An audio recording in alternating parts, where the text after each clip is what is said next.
கர்த்தர் நல்லவர், அவர் கிருபை என்றும் உள்ளது. அவர் நேற்றும் இன்றும் என்றும் மாறாதவராய், மிகுந்த உண்மை உள்ளவராய், நல்லவராகவே இருக்கிறார்.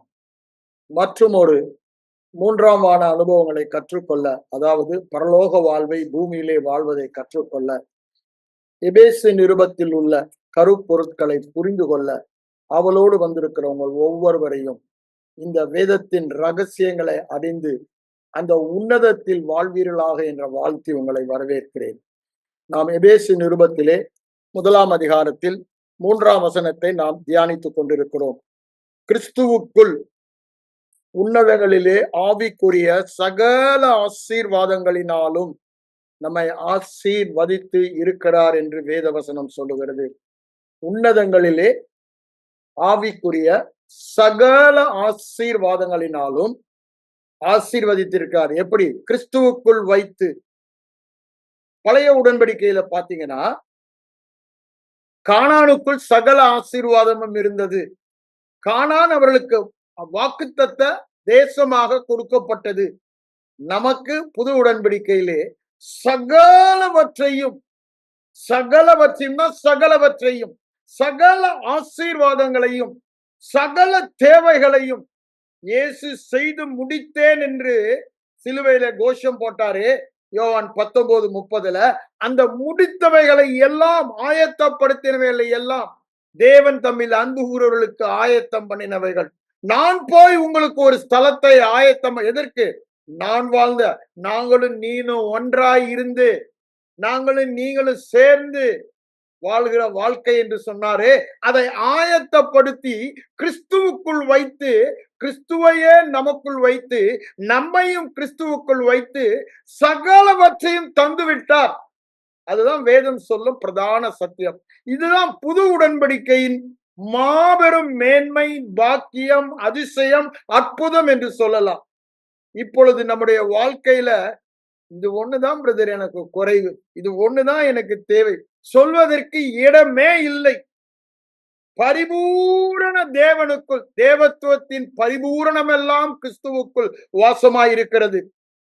அவருடைய பரிபூரணத்துக்குள் நம்மை வைத்து பரிபூரணமாக மாற்றிவிட்டார். லிட்ரலா, வார்த்தையின்படி. இந்த வேத வசனம் ஒருபோதும் பொய்யுரையாதது. இந்த வேத வசனத்தின் வார்த்தையின்படி தேவத்துவத்தின் பரிபூரணம் எல்லாம் கிறிஸ்துவுக்குள் இருக்கிறது. அவருக்குள் நாம் பரிபூரணம் உள்ளவர்களாய் இருக்கிறோம். அப்படின்னா என்னங்க? ஒன்றுமே குறைவே இல்லை. அப்ப ஏங்க என் வாழ்க்கையில குறைவு கடுது? அதுதான் அங்க வித்தியாசம். நான் போன வாரம் கடைசி தான் உங்களுக்கு முடிச்சேன். அந்த வெளிப்பாட்டு அறிவு இல்லை.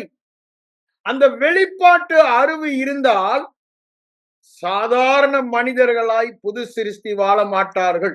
இன்னைக்கு புது சிருஷ்டி வித்தியாசம் இல்லாத ஒரு சாதாரண வாழ்க்கை வாழ்கிறேன் என்றால், இந்த வேதத்தின் மகத்துவங்களை பார்க்கும்படி, அதிசயங்களை பார்க்கும்படி அவன் கண் திறக்கப்படவில்லை. அங்க நாம 2 ராஜாக்கள் 6 அதிகாரத்துல பாக்குறோம், எலிசாவின் கண்கள் திறக்கப்பட்டபடினால அவர்களோடு இருப்பவர்களை பார்க்கிலும் நம்மோடு இருப்பவர்கள் அதிகம் என்று சொல்லுகிறான். அதேதான் எசேக்கியா ராஜாவும் சொல்றான். சனகரிப்பு பேசும் பொழுது ஜனங்களை பார்த்து அவன் திடப்படுத்தும் போது இதே வார்த்தையை சொல்லி திடப்படுத்துகிறதை பார்க்கிறோம். அவர்களோடு இருப்பவர்களை பார்க்கிலும் நம்மோடு இருப்போம். ஏன்? ஜனங்களுக்குள்ள ஒரு பயம். அங்க எலிசாவுடைய வேலைக்காரனை பேசி ஐயோ ஆண்டவரே என்றான். ஏன்? சூழ்நிலையை பார்த்தபடியினாலே. ஆவி மண்டலத்திலே உள்ளதை அவன் காணவில்லை, அவன் காது கேட்கவில்லை, அவன் இருதயத்தில் தோன்றவில்லை. ஆனால் எலிசாவுக்கோ ஆவியானவர் வெளிப்படுத்த. அதைதான் நம்மை பற்றியும் சொல்லுகிறார். 1 கொரிந்தியர் 2 அதிகாரம் 9 நம்ம படிக்கும் சொன்னா, நமக்கோ தமது ஆவியினாலே அவைகளை வெளிப்படுத்துகிறார். நமக்கு ஒரு பாக்கியம் கொடுக்கப்பட்டு இருக்கிறதுங்க. அங்க கானான் என்று சொன்னேன், நீங்கள் கிறிஸ்துவுக்குள் நமக்கு கொடுக்கப்பட்ட சுதந்திரம் என்று சொன்னேன்.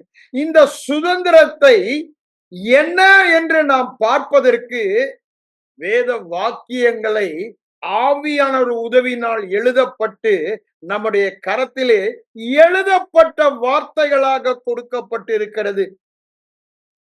எந்த நாளிலே இந்த எழுதப்பட்ட வார்த்தைகள் தேவன் என்னோடு பேசின வார்த்தையாய், வெளிப்படுத்தின வார்த்தையாய், வெளிப்பாட்டு அறிவாய் மாறுகிறதோ அதைதான் நாம் விசுவாசம் என்று சொல்லுகிறோம். அந்த விசுவாசமே உலகத்தை ஜெயிக்கிற ஜெயம். அப்படின்னா என்னங்க? தேவனாக, உலகம் மனிதனாக அல்ல. எனக்கும் உலகத்திற்கும் சம்பந்தமே இல்லை. நான் முற்றிலும் வித்தியாசமானவன் என்ற ஒரு வாழ்க்கை வாழ்ந்து காண்பவர்களுக்கெல்லாம் ஒரு பயம், ஒரு திகிலை உண்டாக்குகிற வாழ்க்கை. அந்த தேவன் எனக்கு வேண்டும் என்று ஆவலோடு ஓடி வருகிற வாழ்க்கை. அப்படித்தானே சொல்றாரு ஏசாயா 60 என்ன சொல்றாரு? உன் ஒளி வந்தது, மகிமை உன்மேல் உதித்தது. உதிக்கிற உன் ஒளியினிடத்திற்கு ராஜாக்களும் ஜனங்களும் வருவார்கள். எப்பங்க வருவாங்க? இந்த கிறிஸ்து பரிபூரண ஒளி, பரிபூரணம் நம்மூலம் வெளிப்படும் பொழுது ஜனங்கள் அல்ல, ராஜாக்களே ஓடி வருவார்கள். அப்படின்னா என்ன? அதிகாரிகள், தலைவர்கள், president, prime ministers, chief ministers, all will come to, yeah, you are showing something different. அவங்களால அதை புரிந்து கொள்ள முடியாது, அறிந்து கொள்ள முடியாது வேதத்தின் மகத்துவங்களை. ஆனா நம்முடைய வாழ்க்கை மூலமாக அதை உலகத்திற்கு பறைசாற்ற முடியும். அதனாலதான் 1 பேதுரு 2:9 தான் சொல்றாரு, அவருடைய புண்ணியங்களை காண்பிக்கும்படி, தமிழ்ல அறிவிக்கும்படி பொழுது, ஆங்கில வேதத்துல பார்க்கும் பொழுது, ஒரிஜினல்ல பார்க்கும் பொழுது அவைகளை show fourth, to show fourth என்று தான் சொல்றது. அதாவது காண்பிக்கும்படி, பரிசுத்த, வித்தியாசமான, பெக்யூலியர், அங்க பெக்யூலியர், பெக்யூலியர், நாட் ஆர்டினரி, சாதாரணம் அல்ல, அசாதாரணம். அதுதானே பரிசுத்தம். அந்த நம்முடைய உள்ளான சாயலை உலகத்திற்கு காண்பிப்பதற்குத்தான் நம்மை தெரிந்து கொண்டார். ஒரு சாதாரண வாழ்க்கை வாழ்வதற்கல்ல, ஒரு வித்தியாசமான வாழ்க்கை. அதனாலதான் வேதவசனம் உன்னதங்களிலே ஆவிக்குரிய சகல ஆசீர்வாதங்களினாலும் கிறிஸ்துவுக்குள் நம்மை ஆசீர்வதித்து இருக்கிறார். இனி ஆசீர்வதிக்க போவதில்லை. மனதின் எண்ணங்களை மாற்றுங்க. இன்னும் பிச்சைக்காரர் மாதிரி ஆண்டவரே ஆசீர்வதி என்று கேட்காதீங்க. ஊழியக்காரர் பின்னால ஓடாதீங்க. bless me lord, bless me brother, bless me. ஆண்டவர் உங்களை ஆசீர்வதித்ததற்கே அர்த்தம் இல்லாமல் பண்ணிவிடுகிறீர்கள். ஆசீர்வாதத்தின் ஊற்றே உங்களுக்குள் இருக்கிறது என்று வேதவசனம் சொல்லுகிறது. நீங்கள் ஆசீர்வதிப்பதற்கென்றே அழைக்கப்பட்டவர்கள் என்று பேதுரு 3 அதிகாரம் 1 பேதுரு 3 அதிகாரம் 9 நாம் பார்க்கிறோம். நாம் அழைக்கப்பட்ட அழைப்பை பாருங்கள். ஆசீர்வாதத்தின் பரிபூரணத்தை பெற்றவர்கள். அங்க யோவான் சொல்லும் பொழுது சொல்லுகிறார், அவருடைய பரிபூரணத்தினால் ஆசீர்வாதத்தின் மேல் ஆசீர்வாதம் நாம் பெற்றவர்கள். There is no limit at all for this blessing. எல்லையே இல்லாத ஆசீர்வாதம். அதுதானங்க தேவனுடைய ஆசீர்வாதம். இந்த தேவனுடைய ஆசீர்வாதத்திற்கு ஒரு எல்லை உண்டா? எல்லையே இல்லை. அப்படிதானே? எல்லை இல்லாத, அளவு கடந்த கிறிஸ்துவின் ஐஸ்வரியத்தை சுவிசேஷமாய் சொல்வதற்குத்தான் நாம் ஒவ்வொருவரும் தெரிந்து கொள்ளப்பட்டோம். சொல்வது மாத்திரமல்ல, அதை காண்பிப்பதற்கும் நாம் தெரிந்து கொள்ளப்பட்டோம். இதுதான் நம்முடைய பிரசங்கமாய் இருக்க வேண்டும். கிறிஸ்துவின் அளவற்ற ஐஸ்வர்யம், அளவு இல்லாத, எல்லை இல்லாத ஆசீர்வாதத்தின் ஐஸ்வர்யத்தை உலகத்திற்கு பறைசாற்றுவது மாத்திரமல்ல, காண்பிப்பதும் நம்முடைய வேலை என்று வேதம். அதற்குத்தானங்க அவர் நமக்கு புது ஜீவனை தந்து அவரே நம்மில் வந்து வாசம் பண்ணுகிறார். அவரே நம்மில் வந்து வாசம் பண்ணுகிறார். நாம் சாதாரணமானவர்கள் அல்ல. பரலோகத்தை பூமியிலே வாழ்வீர்கள். ஐயா, சங்கீதக்காரனே சொல்றாங்க, ஜீவனுள்ள நாளெல்லாம் நீ எருசலேமின் வாழ்வை காண்பாய், பாக்கியமும் நன்மையும் உனக்கு உண்டாயிருக்கும். அப்படிதானே? கர்த்தர் சீயோனிலிருந்து ஆசீர்வதிப்பான்னு அவங்களுக்கு சொல்றாரு. நம்மை பொறுத்த வரைக்கும் நாம் தான் சீயோன். கர்த்தர் தங்கும் வாசஸ்தலம், ஆசீர்வாதத்தின் ஸ்தலம் நாம் தான். ஆசீர்வாதத்தை சுமந்து திரிபவர்கள், கர்த்தரை சுமந்து திரிபவர்கள் யார்? கிறிஸ்துவை உடைய கிறிஸ்தவர்கள். கிறிஸ்தவர்கள் என்றால் பெயர் மாற்றம் அல்ல, கிறிஸ்துவை சுமப்பவர்கள், கிறிஸ்துவை காண்பிப்பவர்கள். ஏன் முதலாக அந்தியோகியா பட்டணத்திலே கிறிஸ்தவர்கள் என்று பெயர் வந்தது? அவர்கள் கிறிஸ்துவை பிரதிபலித்தார்கள். கிறிஸ்துவை அதுவரைக்கும் புது மார்க்கம் என்று தான் வே என்று சொல்லப்படுகிறது. அப்பதான் கிறிஸ்தவர்கள் என்று அழைக்கப்பட்ட காரணம் என்ன? அவருடைய வாழ்க்கையிலே அப்பேற்பட்ட மாற்றத்தை அவர்களால் காண்பிக்க முடிந்தது. இன்றைக்கும் தேவன் அதைதான் நம்மில் எதிர்பார்க்கிறார். நான் இன்னும் சிறு குழந்தைகளைப் போல. ஒரு தேவ பக்தர் இவ்வாறு சொன்னார். யாரு? என் ஊழியத்தின் தலைவர் எசேக்கியா சொன்ன ஒரு வார்த்தை தான் உங்களுக்கு சொல்ல ஏற்படுகிறேன்.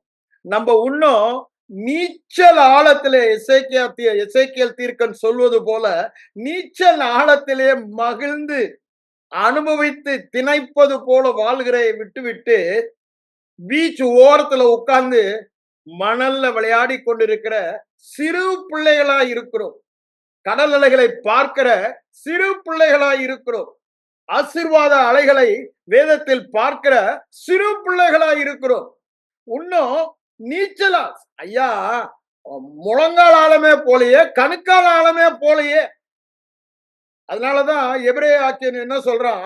காலத்தை பார்த்தால் இந்த நீச்சல் ஆழத்துல போய் கிறிஸ்துவின் சகல பரிபூரணத்தையும், அளவில்லாத எல்லையில்லாத பரிபூரண ஆசீர்வாதத்தையும் அனுபவித்து மகிழ்ந்து திளைத்து அதில் ஊறி உலகத்திற்கு காண்பிக்க வேண்டியவர்கள் இப்ப பால் சாப்பிடுற, அங்க மணல்ல விளையாடுற குழந்தைன்னு அண்ணன் சொன்னாங்க. இங்க எபிரேய ஆக்கியர் சொல்லுகிறது, பால் சாப்பிடுற குழந்தைகளா இருக்கீங்க. ஐயா, பலமான ஆகாரம் என்னங்க? தேவனாக வாழ்கிற சத்தியங்களை கேட்டு, இந்த எபேசு நிருபங்களின் சத்தியத்தை கேட்டு, எபேசு நிருபமும் யோசுவா நிருபமும், பழைய ஏற்பாட்டில் யோசுவா, புதிய ஏற்பாட்டில் எபேசு நிருபம். அதற்கு மேலாக இன்னொரு இது உண்டு, உபாகமம். பழைய ஏற்பாட்டிலேயே எனக்கு மிகவும் பிடிய நிழலாட்டமாக இந்த கிறிஸ்துவின் அளவற்ற ஐஸ்வர்யம் என்ன, அதை ஏன் சுதந்திரிக்கவில்லை, ஏன் அதை சுதந்திரிக்க என்ன பண்ண வேண்டும், எல்லாமே அங்கு சொல்லப்பட்டுள்ளது. ஒரு சிறிய வித்தியாசம்தான். பழைய உடன்படிக்கையில அவைகளை கேட்டு அதன்படி நடக்க என்று சொல்லுகிறது, அதாவது கீழ்ப்படியன்னு. ஆனா புதிய உடன்படிக்கையில எல்லாவற்றையும் செய்து முடித்தேன், சகல ஆசீர்வாதங்களும் ஆசீர்வதித்து இருக்கிறார் என்று சொல்லுகிற தேவனுடைய சத்தத்தை கேட்க கவனமாக ஜாக்கிரதையாக இருந்து அந்த விசுவாசத்தில் வாழ்வதை, அவ்வளவுதான் வித்தியாசம், வேற வித்தியாசமே இல்லை. அவர்களுக்கு முன்பாக கானான் வைக்கப்பட்டது. கானான்லதான் கிறிஸ்துவின் அளவற்ற ஐஸ்வர்யமே இருந்தது. அததான் நம்ம பார்க்கிறோம். அது என்ன? அதனாலதான் உபாகமத்துக்கு போய் நம்ம அதை பார்க்கிறோம். கானானின் கிறிஸ்துவுக்கள் இருக்கிற அளவற்ற ஐஸ்வர்யம் என்னதென்று பழைய உடன்படிக்கையில அவைகள் தெளிவாய் சொல்லப்பட்டது. ஆனா இன்னைக்கு முழு பரலோகமே நமக்குள்ள வந்துருச்சுங்க. பரலோகத்தின் தேவனே நமக்குள்ள வந்து விட்டாருங்க. முழு பரலோகம் நமக்குள் வந்த பின்பு இன்னும் பரலோகமே என் சொந்தமே என்று காண்பேனோன்னு பாடிக்கிட்டு இருக்கணுமா? கொஞ்சம் யோசித்து பாருங்க. உங்களுக்குள் எனக்குள் வந்த பரலோகத்தை வாழத்தான் நம்மை அழைக்கிறார். அவர்களுக்காவது நீ போய் யுத்தம் பண்ணு என்று சொல்லுகிறார். யுத்தம் பண்ணுகிறவர் நீங்கள் அல்ல, நான் என்று சொல்லுகிறார். நமக்கு என்ன சொல்றாரு? யுத்தம் முடிந்தது. ஏசாயா 40 ஆரம்பிக்கும் போதே அதான் தீர்க்க தரிசனமா அவன் சொல்லுறான். போர் முடிந்தது என்று சியோன் குமாரத்திக்கு சொல்லுங்கள். அவளுடைய பாவங்களுக்கெல்லாம் இரட்டிப்பாக சிலுவையிலே கிரயம் செலுத்தப்பட்டு விட்டது. It is fully paid. இப்போ மாம்சமான யாவும் அந்த மகிமையை காணத்தக்கதாக எல்லாவற்றையும் செய்து விட்டார். தேவையெல்லாம் விசுவாசம் ஒன்றுதான் என்று சொல்லப்பட்டுள்ளது. அவருடைய வசனம் என் மாமிசம் உள்ளாய் போனது. அந்த 40ஆம் அதிகாரத்தை எடுத்து படித்து பாருங்க. அவருடைய வசனமோ, அவருடைய வார்த்தையோ முடிந்தது. அது என்றென்றைக்கும் இருக்கும். ஆசீர்வதித்து இருக்கிறார். அது என்றென்றைக்கும் இருக்கும். மாம்சத்தில் நான் காண்பதெல்லாம் புல்லை போல மாறி போகும். ஆனால் மாறாத பரிபூரண ஜீவனின் வாழ்க்கை வார்த்தையின் மூலமாக நமக்கு எழுதி கொடுக்கப்பட்டுள்ளது. இந்த எழுதி கொடுக்கப்பட்டவைகளை தியானித்து, தியானம் என்ன சொல்ல திரும்ப திரும்ப சொல்லுவேன், அவைகளை பேசி, அவைகளையே பார்த்து, அவைகளையே கேட்டு, அவைகளையே எண்ணங்களிலே ஓடவிட்டு நினைத்து இருதயத்தை நிரப்புகிறோமே, பரிசுத்த ஆவியானவர் நம்மை பற்றிய படத்தை மாற்றுகிறாரே, அதுதான் தியானம். வேதத்தை வாசிப்பதல்ல. இப்ப நம்ம என்ன பண்றோம்? வேதத்தை தியானித்துக் கொண்டிருக்கிறோம். ஆசீர்வாதங்களினால் ஆசீர்வதித்து இருக்கிறார். அது என்ன? அது எப்பேற்பட்டது? அது என்னவெல்லாம் எனக்கு செய்ய முடியும்? அந்த ஆசீர்வாதத்தில் நான் எப்படி இருக்கிறேன்? இதற்காக தேவன் செலுத்திய கிரயம் என்ன? இதற்கு நான் என்ன செய்ய வேண்டும்? இததான் நம்ம பார்த்து கொண்டிருக்கிறோம். இதுதான் தியானம். வேதம் தெளிவாய் சொல்லுகிற சத்தியம். அவர்களுக்கு சொல்றாரு, உங்களுக்கு முன்பாக வைத்தேன் என்று. நம்ம வேணா அந்த உபாகமத்துல இருந்து அதை பார்த்துட்டு இங்க வருவோம். நான் போன வாரமும் உங்களுக்கு சில அந்த ஆசீர்வாதத்தின் பட்டியலை எடுத்த, அதுக்கப்புறம் இதே தான் போயிட்டேன் நானு. ஆகவே இதுல தொடர்ந்து முடித்து விட்டு நாம் அங்கு வருவோம். இங்க 2ஆம் அதிகாரத்துக்கு வாங்க. அவர் என்ன சொல்றாரு பாருங்க. இந்த இஸ்ரவேல் ஜனங்க 11 நாள்ல பிரயாணமாய் போக வேண்டியத 38 வருஷம் நடந்தாங்கன்னு சொல்லுது. ஏன்? அவங்க அவிசுவாசத்தினால. வேற காரணமே வேதம் சொல்லல. நீங்களும் நானும் மறுபடியும் பிறந்த அந்த நாளிலே பரிபூரணத்தை பெற்றவர்கள். அந்த நாளில் இருந்து பீச் ஓரத்துல உட்கார்ந்து, ஆற்றங்கரையில உட்கார்ந்து மணல்ல விளையாடுற குழந்தைகள் அல்ல. நாம் வளர்ந்து கணுக்கால் அல்ல, முழங்கால் அல்ல, இடுப்பல்ல, நீச்சல் ஆழத்திலே கிறிஸ்துவின் அளவற்ற பரிபூரணங்களில், ஆசீர்வாதங்களில் வாழ அழைக்கப்பட்டவர்கள். ஆனா எத்தனை ஆண்டுகள் ஆயிடுச்சு? ஏன்? அதேதான் நமக்கு இவைகள் எல்லாம் திருஷ்டாந்தங்களாக, எச்சரிப்புகளாக, ஜாக்கிரதை உண்டாகும்படி எழுதப்பட்டிருக்கிறது என்று வேதம் தெளிவாய் சொல்லுகிறது. அங்க பாருங்க, 38 வருஷம் அவங்க அவிசுவாசம், கடின இருதயம். என்ன இருதயம்? தேவன் சொன்னதை விசுவாசிப்பதற்கு ஏற்ற இருதயம் அவர்களுக்கு இல்ல. அததான் அங்க சொல்வதை நான் பார்க்கிறோம். நீங்க எபிரேயர் 3 நீங்க கீழ்ப்படியாமைன்னு சொல்லப்பட்டாலும் எபிரேயர் 3ஆம் அதிகாரத்தை எடுத்து படிச்சு பாருங்க. அங்க முடிக்கும் பொழுது என்ன படிக்கிறார்? அவிசுவாசத்தினாலே அவர்கள் அதில் பிரவேசிக்க முடியவில்லை. அவர்கள் சவங்கள் எல்லாம் வனாந்திரத்திலே அழிந்தது. யாரு? புறப்பட்ட ஜனங்கள். அவருடைய சந்ததியார் போய் சுதந்தரித்தார்கள். யோசுவாவை கூட்டிக் கொண்டு போனோம். யோசுவாவும் காலேபும் மாத்திரம் அவளோடு செல்வதை பார்க்கிறோம். ஆனா எகிப்திலிருந்து புறப்பட்ட ஒருவர் கூட. காரணம் என்னங்க? அவிசுவாசம். அததான் சொல்றாரு. இந்த 1ஆம் அதிகாரத்தை நம்ம இன்னைக்கு பார்ப்போம். அப்போ இந்த ஆசீர்வாதத்தை அவர்களுக்கு காணான் நமக்கு கிறிஸ்துவுக்குள் கொடுக்கப்பட்ட அளவே இல்லாத, எல்லையே இல்லாத இந்த ஆசீர்வாதத்தின் ஐஸ்வர்யம். இத நாம் இன்னைக்கு வாழாம இருக்கிறோம், சந்தேகமே இல்லை. சில பேர் 1%, 10% வேணா வாழ்ந்திருக்கலாம். இன்னும் ஒருவர் கூட அதை நெருங்கவே இல்லை. காரணம் என்ன? இன்னும் அந்த அளவுக்கு விசுவாசத்தில் வளரவில்லை. அததான் இங்க சொல்றாரு பாருங்க. 38 வருஷம் வேஸ்ட் பண்ணிட்டாங்க. அப்பதான் 6ஆம் வசனத்துல பாருங்க, ஓரேபிலே நம்முடைய தேவனாகிய கர்த்தர் நம்மோடு சொன்னது, நீங்கள் இந்த மலை அருகே தங்கி இருந்தது போதும். மலை அருகே தங்கி இருந்தது போதும். இன்னைக்கு ஆண்டவர் நம்மை பார்த்து அதான் சொல்றாரு. நான் ரட்சிக்கப்பட்டேன் பிரதர், முழுக்க ஞானஸ்நானம் எடுத்தேன் பிரதர், எய்த்த விட்டு புறப்பட்டுட்டேன் பிரதர், அவருடைய இதுக்குள்ள நான் கண்மலையானவருக்குள் ஞானம் தீர்க்கப்பட்டோம் பிரதர். பரிசுத்தாவின் அபிஷேகம் நாங்க பெற்றுவிட்டோம் பிரதர்னு இன்னும் எங்கதான் உட்கார்ந்துட்டு இருக்கோமா? அந்த மலை அருகே தங்கி இருந்தது போதும் என்று சொல்லுகிறார். காதேஸ் பர்னாவில் வந்து தேவன் சொல்லுவதை நாம் இங்கே பார்க்கிறோம். பழைய ஏற்பாட்டு சத்தியங்களிலே ஆழமான சத்தியங்கள் இருக்கிறது. அதை சாதாரணமாய் நாம் எடுத்துக் கொள்ளக்கூடாது. புதிய உடன்படிக்கையின் கண்ணாடியை போட்டு, அதாவது சிலுவையில் இயேசு முடிந்தது என்று சொன்னாரே, அந்த முடிந்தது என்ற கண்ணாடியை போட்டு நாம் படிக்கணும். அதனால அதுல குழம்பி போகக்கூடாது. அதை விட்டு விடவும் கூடாது. இதுதான் நமக்கு விரிவாக நமக்குரியவைகள் எல்லாம் சொல்லப்பட்டுள்ளது. அததான் இங்க என்ன சொல்றாரு, நீங்கள் இங்கு தங்கி இருந்தது போதும் என்று சொல்லுகிறார். இப்ப நம்ம வாழ்கிற வாழ்க்கை அந்த வாழ்க்கை தான். 38 வருஷமா நம்ம வாழுகிற வாழ்க்கை ஒரு சாதாரண வாழ்க்கை. சாதாரண செத்தா பரலோகம் போவன்ற ஒரே ஒரு வாழ்க்கை தான். அதற்கு நம்ம அழைக்கலங்க. அதற்கு நம்ம அழைக்கவே இல்லை.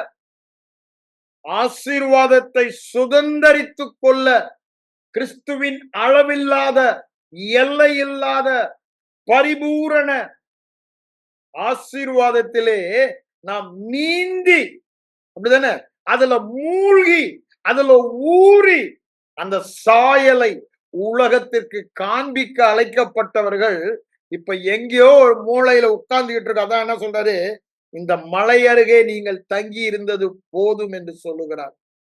அதை சொல்லிட்டு அர்த்தம் என்ன சொல்றாரு பாருங்க. 8ஆம் வசனம், இதோ தேசத்தை உங்களுக்கு முன்பாக வைத்தேன் என்று சொல்லுகிறார். அவங்களுக்குங்க, நமக்கு என்ன சொல்றாரு, கிறிஸ்துவுக்குள் உங்களை வைத்தேன் என்று சொல்லுகிறார். கிறிஸ்துவுக்குள் உங்களை வைத்தபடினாலே உன்னதங்களிலே சகல ஆசீர்வாதத்தினாலும் ஆசீர்வதித்து இருக்கிறார். நீதிமான் ஆக்கி இருக்கிறார். வெற்றி ஆக்கி இருக்கிறார். செழிப்பாக்கி இருக்கிறார். ஆரோக்கியம் ஆக்கிவிட்டார். அததான் சொல்றீங்க. ஆசீர்வாதத்தை உனக்குள்ளே வைத்தேன், உன்னையே ஆசீர்வாதத்துக்குள் வைத்து விட்டேன். உனக்குள் வைத்தேன், உன்னையே ஆசீர்வாதத்துக்குள் வைத்து விட்டேன்.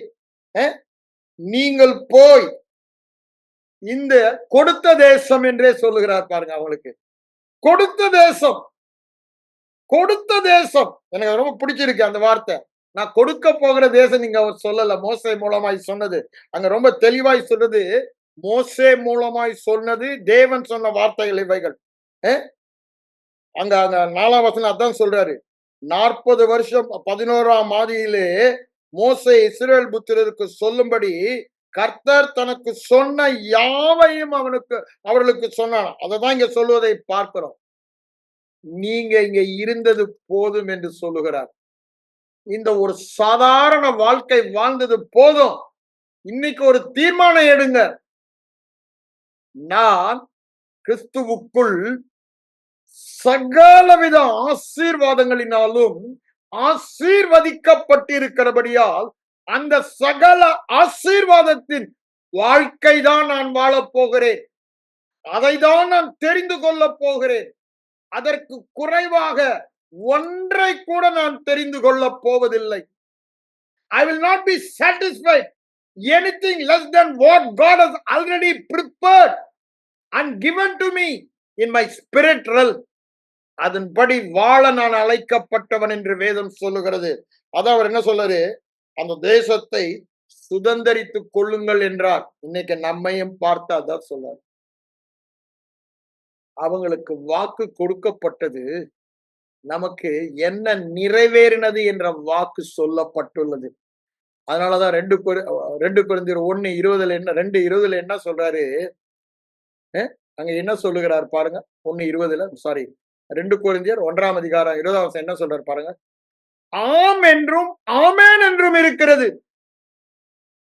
ஒருவேளை உனக்கு நடக்கலாம் அப்படியே இல்லைங்க, நடந்தது. அந்த எல்லையை நிர்ணயிப்பவர்களே அந்த ஆசீர்வாதத்தின், அந்த ஆரோக்கியத்தின், அந்த வெற்றியின், செழிப்பின், பரிபூரண ஜீவனின், தேவனின் வாழ்க்கையை எவ்வளவு தூரம் என்று நிர்ணயிப்பதே நம்மை சார். நம்முடைய எல்லை எந்த அளவுக்கு நீ விசுவாசிக்கிறாயோ அந்த அளவுக்கு நீ வாழ்வாய் என்று சொல்லுகிறாய். உன் விசுவாசத்தின்படி உனக்கு ஆக கடவது. நீ வெறும் மனிதனாதான் வாழ்வேன்னு விசுவாசித்தா மனிதனாதான் வாழ்வ. ஐயா சந்திரசிங் சொல்றாரு, இதெல்லாம் ஆகிற கதையா? ஏற்று சுரக்கா கறிக்க உதவுமானா உதவாது. உன் வார்த்தையின்படி உனக்கு ஆக கடவது. வேத சத்தியம் ஒரு நாளும் மாறாதது. அவர் சொல்லியும் செய்யாது இருப்பாரோ? ஆனா நமக்கு சொல்லலங்க. நடந்து முடிந்ததை எழுதி கொடுத்திருக்கிறார் புதிய உடன்படிக்கையிலே. பழைய உடன்படிக்கையிலே அவர்களுக்கு சொன்னார். அதனாலதான் பிழையாம் அங்கு என்னாகமத்துல சொல்லும் பொழுது, பொய் சொல்ல தேவன் ஒரு மனிதன் அல்ல, சொல்லியும் செய்யாதிருப்பாரோ, வசனித்தும் நிறைவேற்றாதிருப்பாரோ என்று சொல்லுகிறார். நமக்கு அப்படி அல்லங்க. நடந்து முடிந்ததை எழுதி கையில் கொடுத்திருக்கிறார். நடந்து முடிந்தது. அவங்க போய் யுத்தம் பண்ணி சுதந்திரிக்க வேண்டும். கர்த்தர் அந்த யுத்தத்தை பண்ணுவார் என்று சொல்லுகிறார். நமக்கு சொல்லப்பட்டது என்னங்க? நம்முடைய வேலையே அங்கில்ல. பழைய உடன்படிக்கையிலே மனிதன் அவன் வாயினால கெட்டான். நீங்க சொன்னபடியெல்லாம் செய்வோம்னா ஆண்டவர் எங்களோட பேச வேண்டாம். சீனாய் மலையில அப்படித்தானே சொன்னான். மோசே நீங்க கேட்டு என்கிட்ட சொல்லுங்க, சொன்னபடியெல்லாம் செய்வோம்னாங்க. அந்த வார்த்தையின்படி அந்த உடன்படிக்கையில் அவங்களால நிக்க முடியல. ஏன்? அந்த உடன்படிக்கை பயனற்றதாய் பலனற்றதாய் இருந்தது. ஆனா புதிய உடன்படிக்கையில் அப்படி இல்ல. செய்ய முடியாததை தானே செய்யும்படிக்கு, எது முடியலையோ அதை தானே செய்யும்படிக்கு சிலுவைக்கு சென்றார் இயேசு. எல்லா நியாயப்பிரமாண நீதியை என் சார்பில் எனக்காக நிறைவேற்றினார். இன்று தேவன் என்னை பார்க்கும் பொழுது எல்லா நியாயப்பிரமாணத்தையும் கடைபிடித்தவனாக, நீதிமானாக, பரிசுத்தவானாக என்னை பார்க்கிறார். பழைய உடன்படிக்கை கண்களை மாற்றுங்க, உங்களுடைய எண்ணங்களை மாற்றுங்க, உங்க பேச்சுகளை மாற்றுங்க, உங்க பார்வைகளை மாற்றுங்க. உங்க வாழ்க்கை ஆட்டோமேட்டிக்கா மாறும்.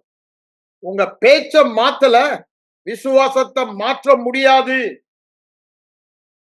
ஏன்? சீர்கேடான வீண் பேச்சு விசுவாசத்தை கவிழ்த்து போடும். தீமோத்தேயுக்கு பவுல் சொல்லுகிறார், சீர்கேடான வீண் பேச்சு கேட்கிறவர்கள் விசுவாசத்தையும், உன் விசுவாசம் நீனும் கேட்கிறல்ல, இப்ப நான் பேசும்போதெல்லாம் நானும் கேட்கிறேன், நீங்களும் கேட்கிறீங்க. நான் சீர்கேடான வீண் பேச்சை பேசிக் கொண்டிருந்தால் அது என்ன பண்ணும்? விசுவாசத்தை கவிழ்த்து போடும். நீ ஆரோக்கியமான, ஆங்கிலத்தில் சொல்லும் பொழுது விசுவாசம் உள்ள வார்த்தைகளை பேச கவனமாயிரு. இவைகளை விட்டு ஆரோக்கியமான விசுவாசமான வார்த்தைகளை பேசாத மனிதர்கள் இருந்தா அவர்களை விட்டு விலகி போடு. அவங்களோட உறவே வைத்துக் கொள்ளாதே என்று சொல்லுகிறார். ஊழியர்களாகிய நம்முடைய வேலை என்னங்க? தேவன் என்ன செய்து முடித்தார், என்ன வாழ்க்கை வாழ முடியும் என்பதை போதிப்பதற்குத்தான் நம்மை அழைத்திருக்கிறார். நீங்க இதை செய்யணும், அதை செய்யணும்னு சொல்ல நம்மை அழைக்கவில்லை. விசுவாசத்தை ஊன்ற கட்டுகிறவர்களாக, திடப்படுத்துகிறவர்களாக, எழுப்புவர்களாக நாம் பிரசங்கிக்க வேண்டும் என்பதுதான் தேவனுடைய திட்டம். பழைய உடன்படிக்கையில பார்க்கிறது, பின்னாடி இதே அதிகாரத்துல சொல்லுவாரு. என்ன சொல்றாரு? வேவு பார்க்க ஆண்டவர் சொல்லிட்டாரு, நல்ல தேசம்னு. அப்படிதானே?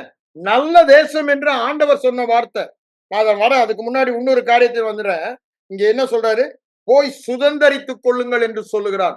இந்த காலை வேளையில ஆண்டவர் நம்மை பார்த்து சொல்லதான், எந்த மட்டும் அசதியாய் இருப்பீர்கள், எந்த மட்டும் அசதியாய் இருப்பீர்கள். எங்க சொல்றாரு? யோசுவாவுக்கு சொல்லும் போது அதை நாம் பார்க்கலாம். இங்க என்ன சொல்றாரு? இந்த மலை அருகே இந்த சாதாரண வாழ்க்கை வாழ்ந்தது போதுண்டா, இதோட நிறுத்திக்க. ஒரு வித்தியாசம் இல்லாத வாழ்க்கை இத்தனை ஆண்டுகள் நீ வாழ்ந்த, இன்றைக்கு ஒரு தீர்மானம் எடு. அந்த பரிபூர்ண வாழ்க்கை வாழ்வதும் வாழாததும் உன்னை சார்ந்தது. You choose. நீ சுய சித்தமுள்ள மனிதன், நீதான் தெரிந்து கொள்ள வேண்டும் என்று சொல்லுகிறார். It is not automatic. அப்படியே உனக்குள்ள திணிக்க மாட்டார். ஏன்? உன்னை சுய சித்தம் உள்ளவனாக ஆண்டவர் சிருஷ்டித்திருக்கிறார். ஆதாமுக்கு எல்லாமே கொடுத்தாரு, திணித்தாரா? சர்ப்பம் வந்து வஞ்சிக்கும் போது நோ அப்படின்னு கையை பிடிச்சு நிறுத்தி இழுத்து சாப்பிடாத அப்படின்னு கையை பிடிச்சு இழுத்தாரா? ஏவாள் ஆதாம் கையை பிடிச்சு இழுத்தாரா? இல்லங்க. தூதரை அனுப்பினாரா? இல்ல. ஏன்? சுய சித்தம் உள்ள மனிதன். தேவ சாயலிலே தேவன் எப்படி சுய சித்தம் உள்ளவரோ அதே சாயலிலே மனிதனை சிருஷ்டித்திருக்கிறார். வேற எந்த சிருஷ்டிக்கும் இல்லாத பாக்கியம் நமக்கு கொடுக்கப்பட்டிருக்கிறது. நாம் தான் தெரிந்து கொள்ள வேண்டும். எதை? இதோ மரணத்தையும் ஜீவனை, அந்த 30ஆம் அதிகாரம் உபாகமத்துல சொல்றாரு, மரணத்தையும் ஜீவனையும் உனக்கு முன்பாக வைக்கிறேன். மரணம் என்ன, ஜீவன் என்னங்க? கானானுடைய வாழ்க்கை ஜீவனின் வாழ்க்கையாக இங்கே உபாகம புத்தகத்திலே சித்தரிக்கப்பட்டதை நாம் பார்க்கிறோம். மரணம் என்னங்க? புறஜாதிகளுக்கு தேவன் நியமித்தது. தேவன் இல்லாமல் அசுத்தங்களை தெய்வமாக ஆராதித்து வந்த மக்களுக்கு வைக்கப்பட்ட தீமைகளை தான் அங்கு மரணம் என்று சொல்லப்படுகிறது. தேவன் அவர்களை சங்கரித்ததின் நோக்கமே அவருடைய அருவருப்புகள். தேவன் எனப்பட்டதை அவர்கள் அறிய அவர்களுக்கு கொடுக்கப்பட்டது, அவர்கள் அறியவில்லை. இங்கே என்ன சொல்லுகிறார்? நமக்கு கொடுக்கப்பட்டதை நாம் சுதந்திரிக்க வேண்டுமானால் நாம் தான் தெரிந்து கொள்ள வேண்டும். கானானுடைய வாழ்க்கையா, அந்த அசுத்தமான வனாந்திர வாழ்க்கையா? எதை தெரிந்து கொள்ள போகிறீர்கள்? எந்த மட்டும் வனாந்திர வாழ்க்கை வாழ்வீர்கள்? அதுதான் சொல்ற, தங்கி இருந்தது போதும், தங்கி இருந்தது போதும் என்று சொல்லுகிறார். அங்க நீங்க பாத்தீங்கன்னா யோசுவாலையும் அதை சொல்லுவதை பார்க்கலாம். யோசுவா 13ஆம் அதிகாரத்திலும் 18ஆம் அதிகாரத்திலும் ஆண்டவர் அதை அவர்களுக்கு சொல்வதை பல 13ல என்ன சொல்றாரு பாருங்க. யோசுவா வயது சென்று முதிர்ந்தவனான போது அவரை நோக்கி, நீ வயது சென்றவனும் முதிர் வயதுள்ளவனாய் சுதந்தரித்துக் கொள்ள வேண்டிய தேசம் இன்னும் மகா விஸ்தாரமாய் இருக்கிறது. நம்ம என்ன மாதிரி அநேகருக்கு வயது ஆடிச்சு, இல்லைன்னு சொல்ல வரல. ஆனா ஆண்டவர் என்ன சொல்றாரு? சந்தர் சிங், பிரதர் வில்லியம்ஸ், நீங்க தேவதாஸ், ஏஞ்சல் ஜெரோ, நீங்கள் சுதந்திரிக்க வேண்டிய தேசம், நீங்கள் சுதந்திரிக்க வேண்டிய தேசம் இன்னும் அதிகமாய் நீங்க வாழ்க்கையிலே அனுபவிக்க வேண்டியது, சகலவித நன்மைகளை அனுபவிப்பதற்கு ஜீவனுள்ள தேவன் நமக்கு அவைகளை தருகிறார். நாம் தான் அனுபவிக்க சகலவித நன்மைகள். நாட் ஒன், சகலவித நன்மை என்னென்ன இருக்கோ அந்த நன்மையெல்லாம் நீங்களும் நானும் ஆசீர்வதிக்கணும், வாழணும். அப்படி வாழாம எந்த மட்டும், அதுதான் சொல்றாரு, அது மகா விஸ்தாரமானது, அதுக்கு எல்லையே இல்லை. நன்மை நன்மை நன்மை என்ற நன்மையின் பரிபூரணத்தில் வாழ்ந்து அதுல நம்மளால ஐயோ எல்லையா இல்ல, நான் புடிச்சிட்டேன்னு சொல்றதுக்கு ஒண்ணுமே இல்லை. இன்னும் ஆசையாய் தொடருகிறேன். இன்னும் பவுலடிகள் அப்படித்தானே சொல்றாரு பிலிப்பியர் 3ஆம் அதிகாரத்துல, இன்னும் ஆசையாய் தொடருகிறேன். அந்த இடத்துக்கு நம்ம வரதான் மகா விஸ்தாரமாய் இருக்கிறது. இந்த ஆசீர்வாதத்தின் எல்லைக்கு எல்லையே இல்லை, மகா விஸ்தாரமானது. அதான் சொல்றாரு, அது மகா விஸ்தாரமாய் இருக்கிறது என்று சொல்லுகிறார். ஆனா நீங்க என்ன இருக்கீங்க? அங்க 18ஆம் அதிகாரத்துக்கு வாங்க. அவர் என்ன சொல்லுவார் பாருங்க. 3ஆம் வசனத்துல, உங்கள் பிதாக்களின் தேவனாய கர்த்தர் உங்களுக்கு கொடுத்த அந்த தேசத்தை சுதந்திரித்துக் கொள்வதற்கு நீங்கள் எந்த மட்டும் அசதியாய் இருப்பீர்கள், எந்த மட்டும் அசதியாய் இருப்பீர்கள், ஸ்லாக்கன், சாதாரணமா எடுத்துக்கொண்டீங்க. உலகத்துல யாரோ எதையோ அச்சீவ் பண்றதுக்கு என்னென்னமோ பண்றாங்க. ஐயா, நமக்கு கொடுக்கப்பட்ட ஆசீர்வாதத்தை பாருங்க, நம்முடைய பரம காணலை பாருங்க, பரலோக ராஜ்யத்தை பாருங்க. அதில் நாம் சுதந்திரிக்க வேண்டியது மகா விஸ்தாரமானது. இன்னும் சிறு குழந்தைகளை போல பால் உண்கிறவர்களாக, அப்படித்தானே? பாலை சாப்பிட்டுட்டு வார வாரம் பாலை தான் சாப்பிடுறோம், பலமான ஆகாரத்தை சாப்பிடலையே.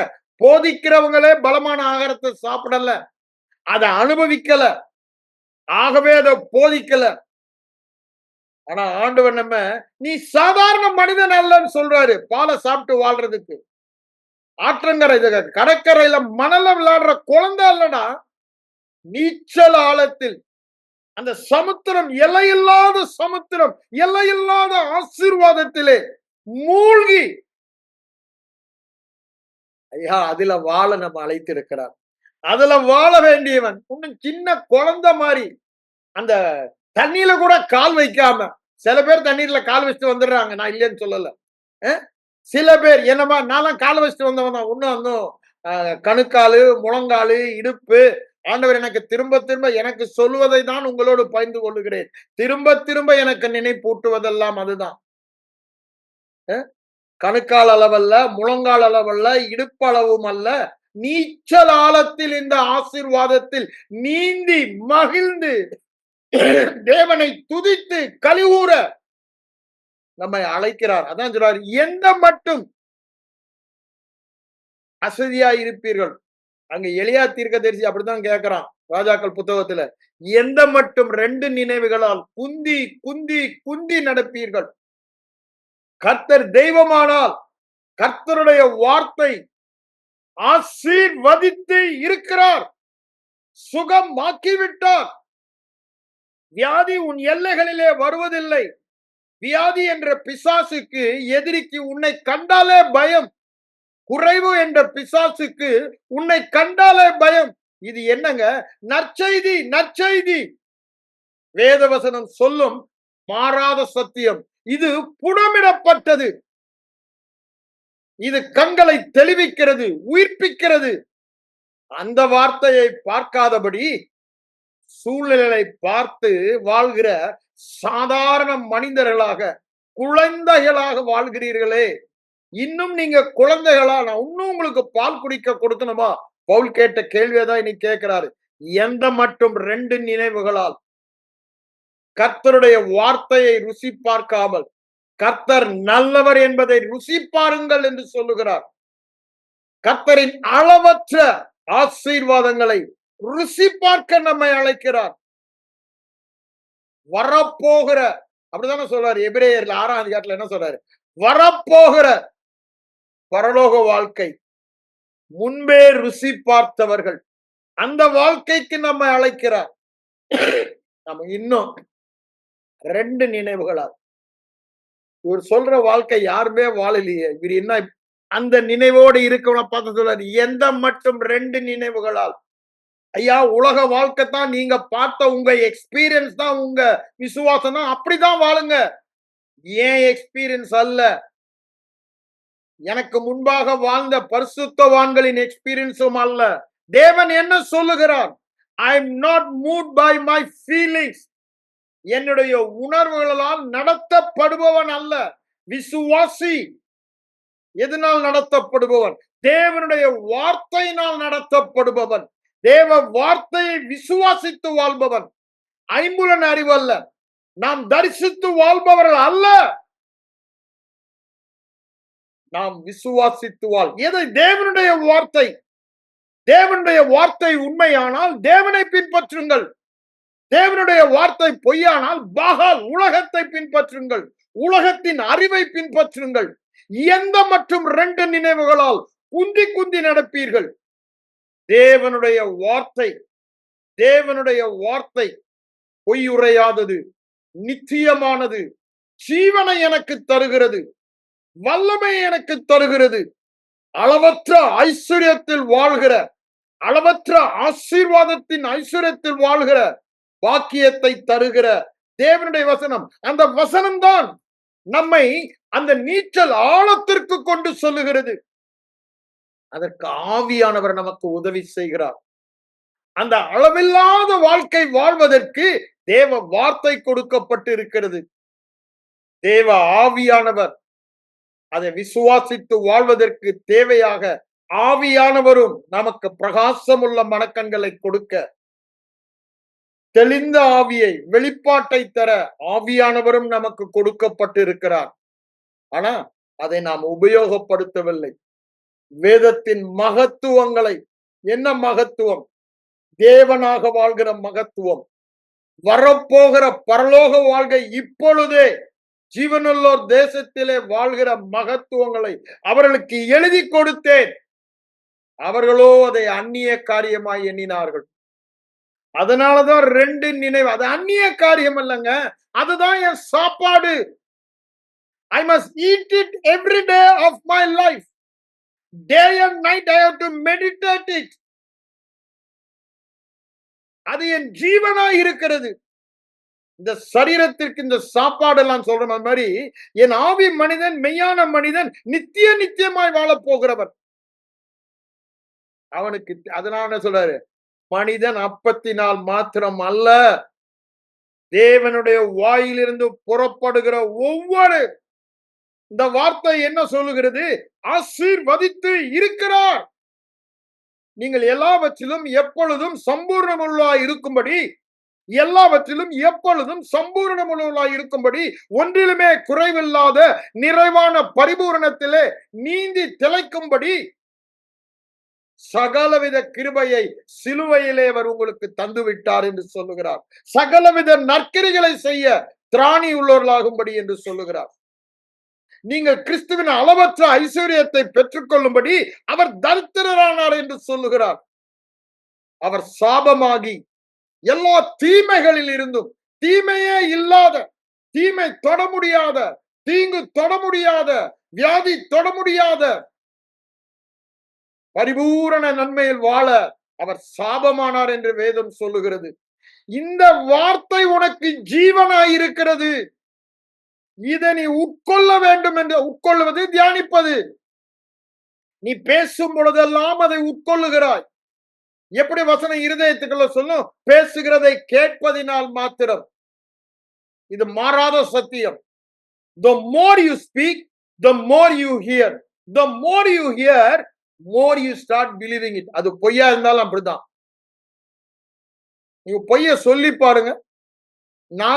இது பொய் இல்லைங்க, சத்தியம் சத்தியம் சத்தியம்.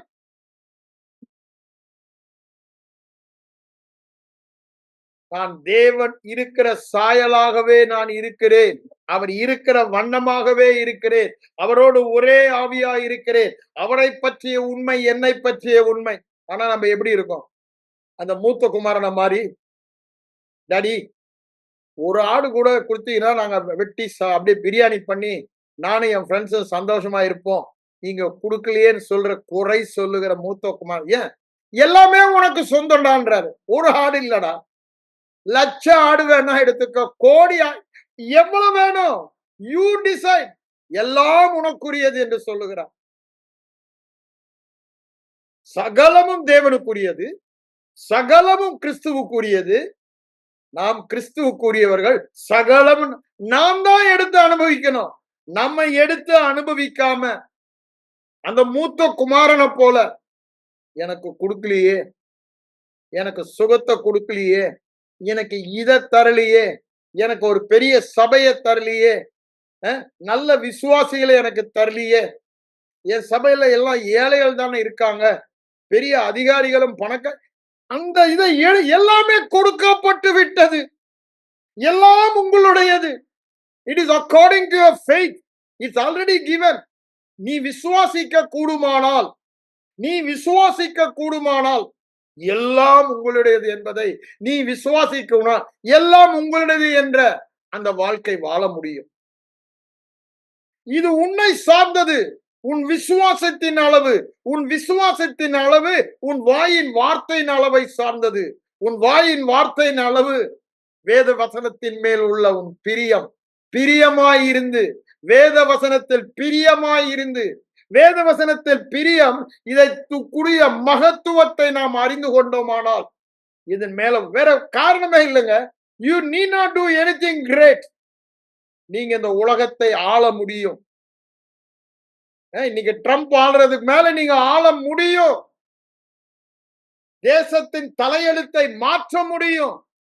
எஸ்தர் ஒரு அடிமை பெண், ஐயா, பெற்றோர் இல்லாத அனாதை, சரித்திரத்தை அங்க மாற்றுவதை பார்க்கிறோம்.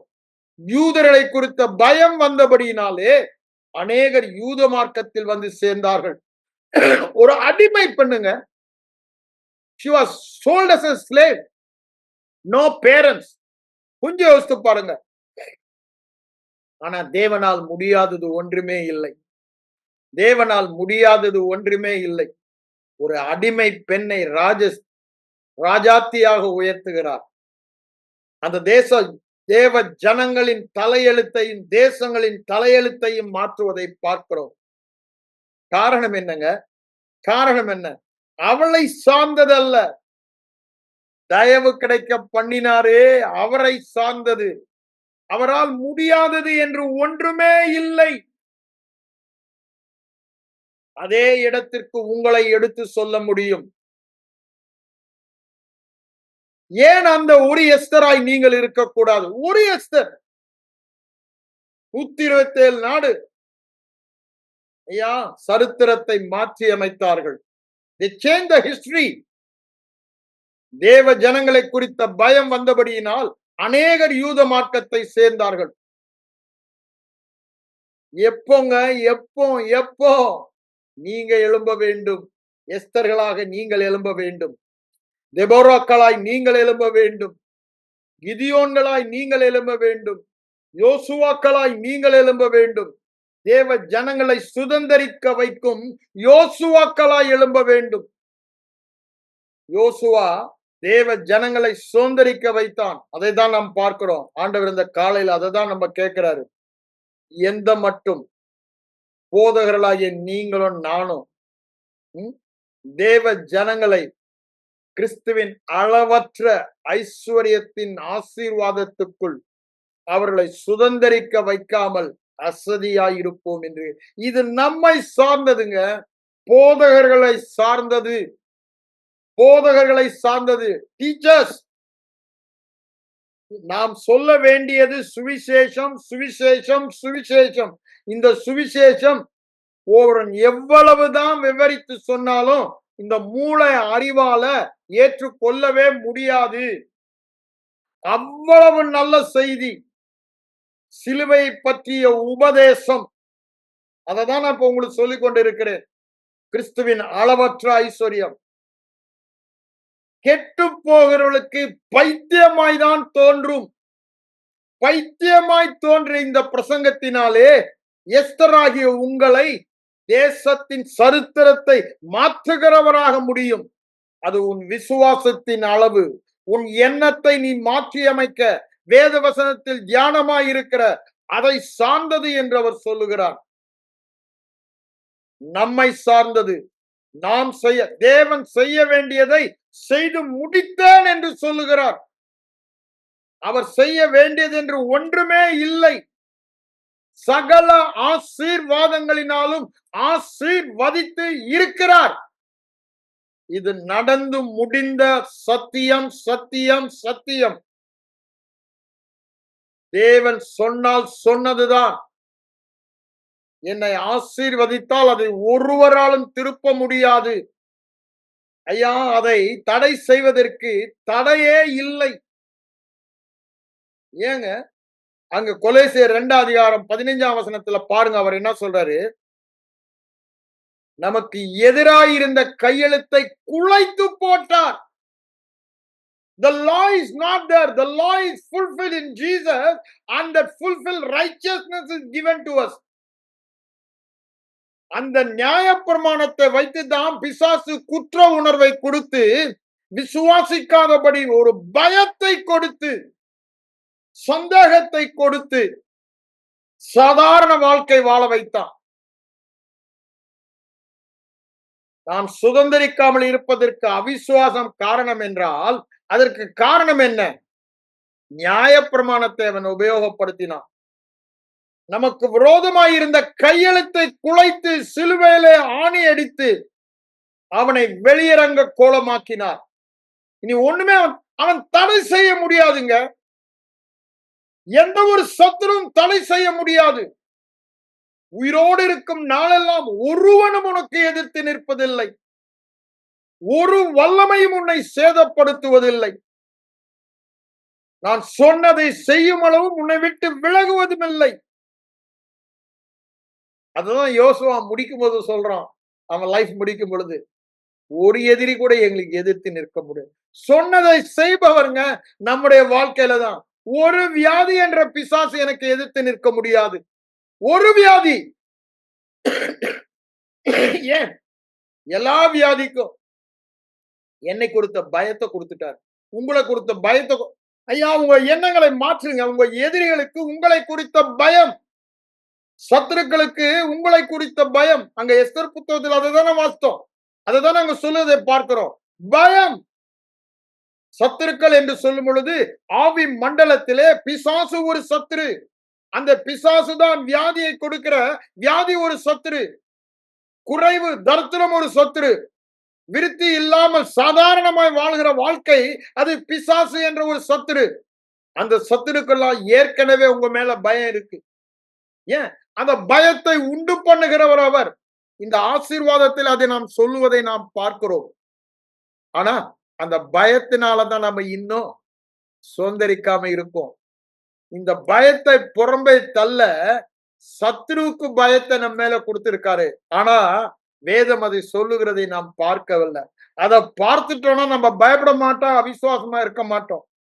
அங்க ராகா வேசி யோசுவா 2ஆம் அதிகாரத்துல சொல்றாரு, நீங்க கிளம்பின நாள்ல இருந்து எங்களுக்கு இங்கெல்லாம் திகில் பிடிச்சிருச்சுன்றா. திகில், கிளி பிடிச்சிருச்சு, திகில் பிடிச்சிருச்சு, பயம் பிடிச்சிருச்சு. ஏன்? ஆண்டவர் அதை உண்டு பண்ணுகிறாருங்க. ஆண்டவர் அதை உண்டு பண்ணுகிறார். ஆசீர்வாதத்துல அதை சொல்றாரு. நான் ஏற்கனவே வாஸ்து காமிச்சேன். திருப்பி இந்த இடத்துல அதை உங்களுக்கு நான் காண்பிக்க விரும்புறேன். 28வது ஆபிரகாமை குறித்து, ஈசாக்கை குறித்து, யாக்கோபை குறித்து, அவனுக்கு எதிரியா இருந்த மனிதர்களுக்கு அந்த திகில் பிடித்தது, பயம் பிடித்தது.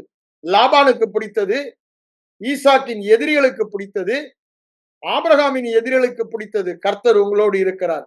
அந்த பயத்துல வந்து சொல்றான். இன்னைக்கு உலக மக்கள் அப்படித்தான் சொல்லணும். அது தேவன் உண்டு பண்ணுகிற பயம் அவர்களுக்கு. இங்க என்ன சொல்றாரு பாருங்க, 28வது பாருங்க என்ன சொல்றாரு. 9ஆம் வசனத்தில் அவர் சொல்றாரு, உம்மை தமக்கு பரிசுத்த ஜனமாக நிலைப்படுத்துவார். அப்பொழுது பரிசுத்த ஜனம் என வித்தியாசமான, அற்புதமான, அபூர்வமான, இயற்கைக்கு அப்பாற்பட்ட அபூர்வ மனிதனாக, மக்களாக உங்களை நிலைப்படுத்துவார்.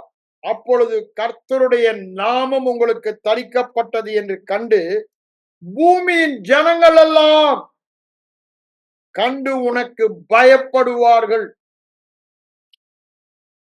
எல்லா எதிரிகளுக்கு ஒரு பயத்தை உண்டு பண்ணுவேன் என்று சொல்லுகிறார். அந்த உபாகம் 2ஆம் அதிகாரத்துக்கு வாங்க, அங்கே அதை நாம் சொல்வதை பார்க்கலாம். அங்க உபாகம் 2ஆம் அதிகாரத்துல பாருங்க என்ன சொல்ற பாருங்க.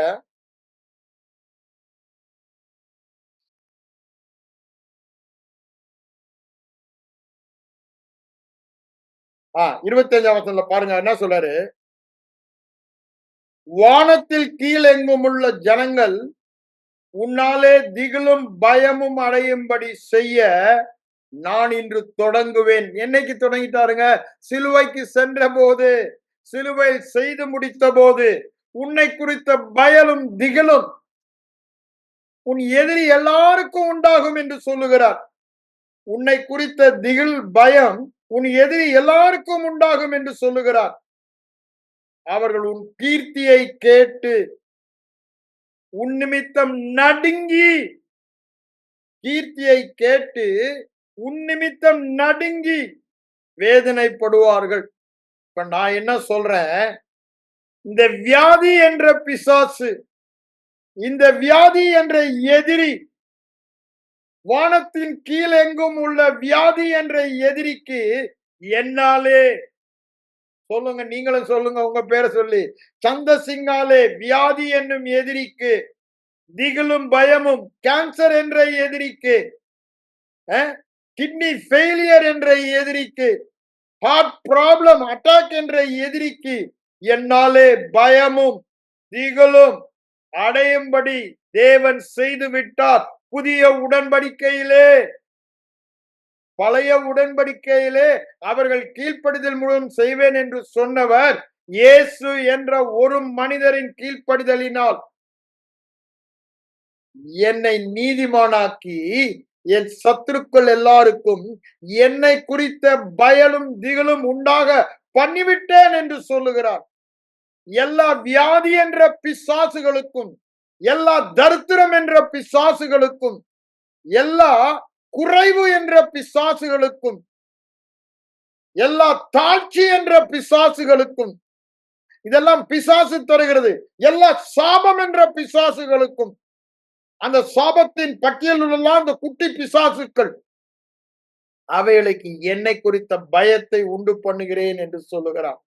அந்த பயத்தினாலே அவர்கள் நடுங்கி வேதனை. ஐயா, ஆண்டவர் சொல்றாரு.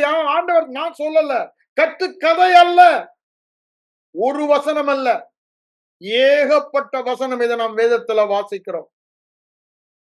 அங்க யோசபாத்து நீங்க பாத்தீங்கன்னா அவன் வேற ஒண்ணுமே பண்ணல.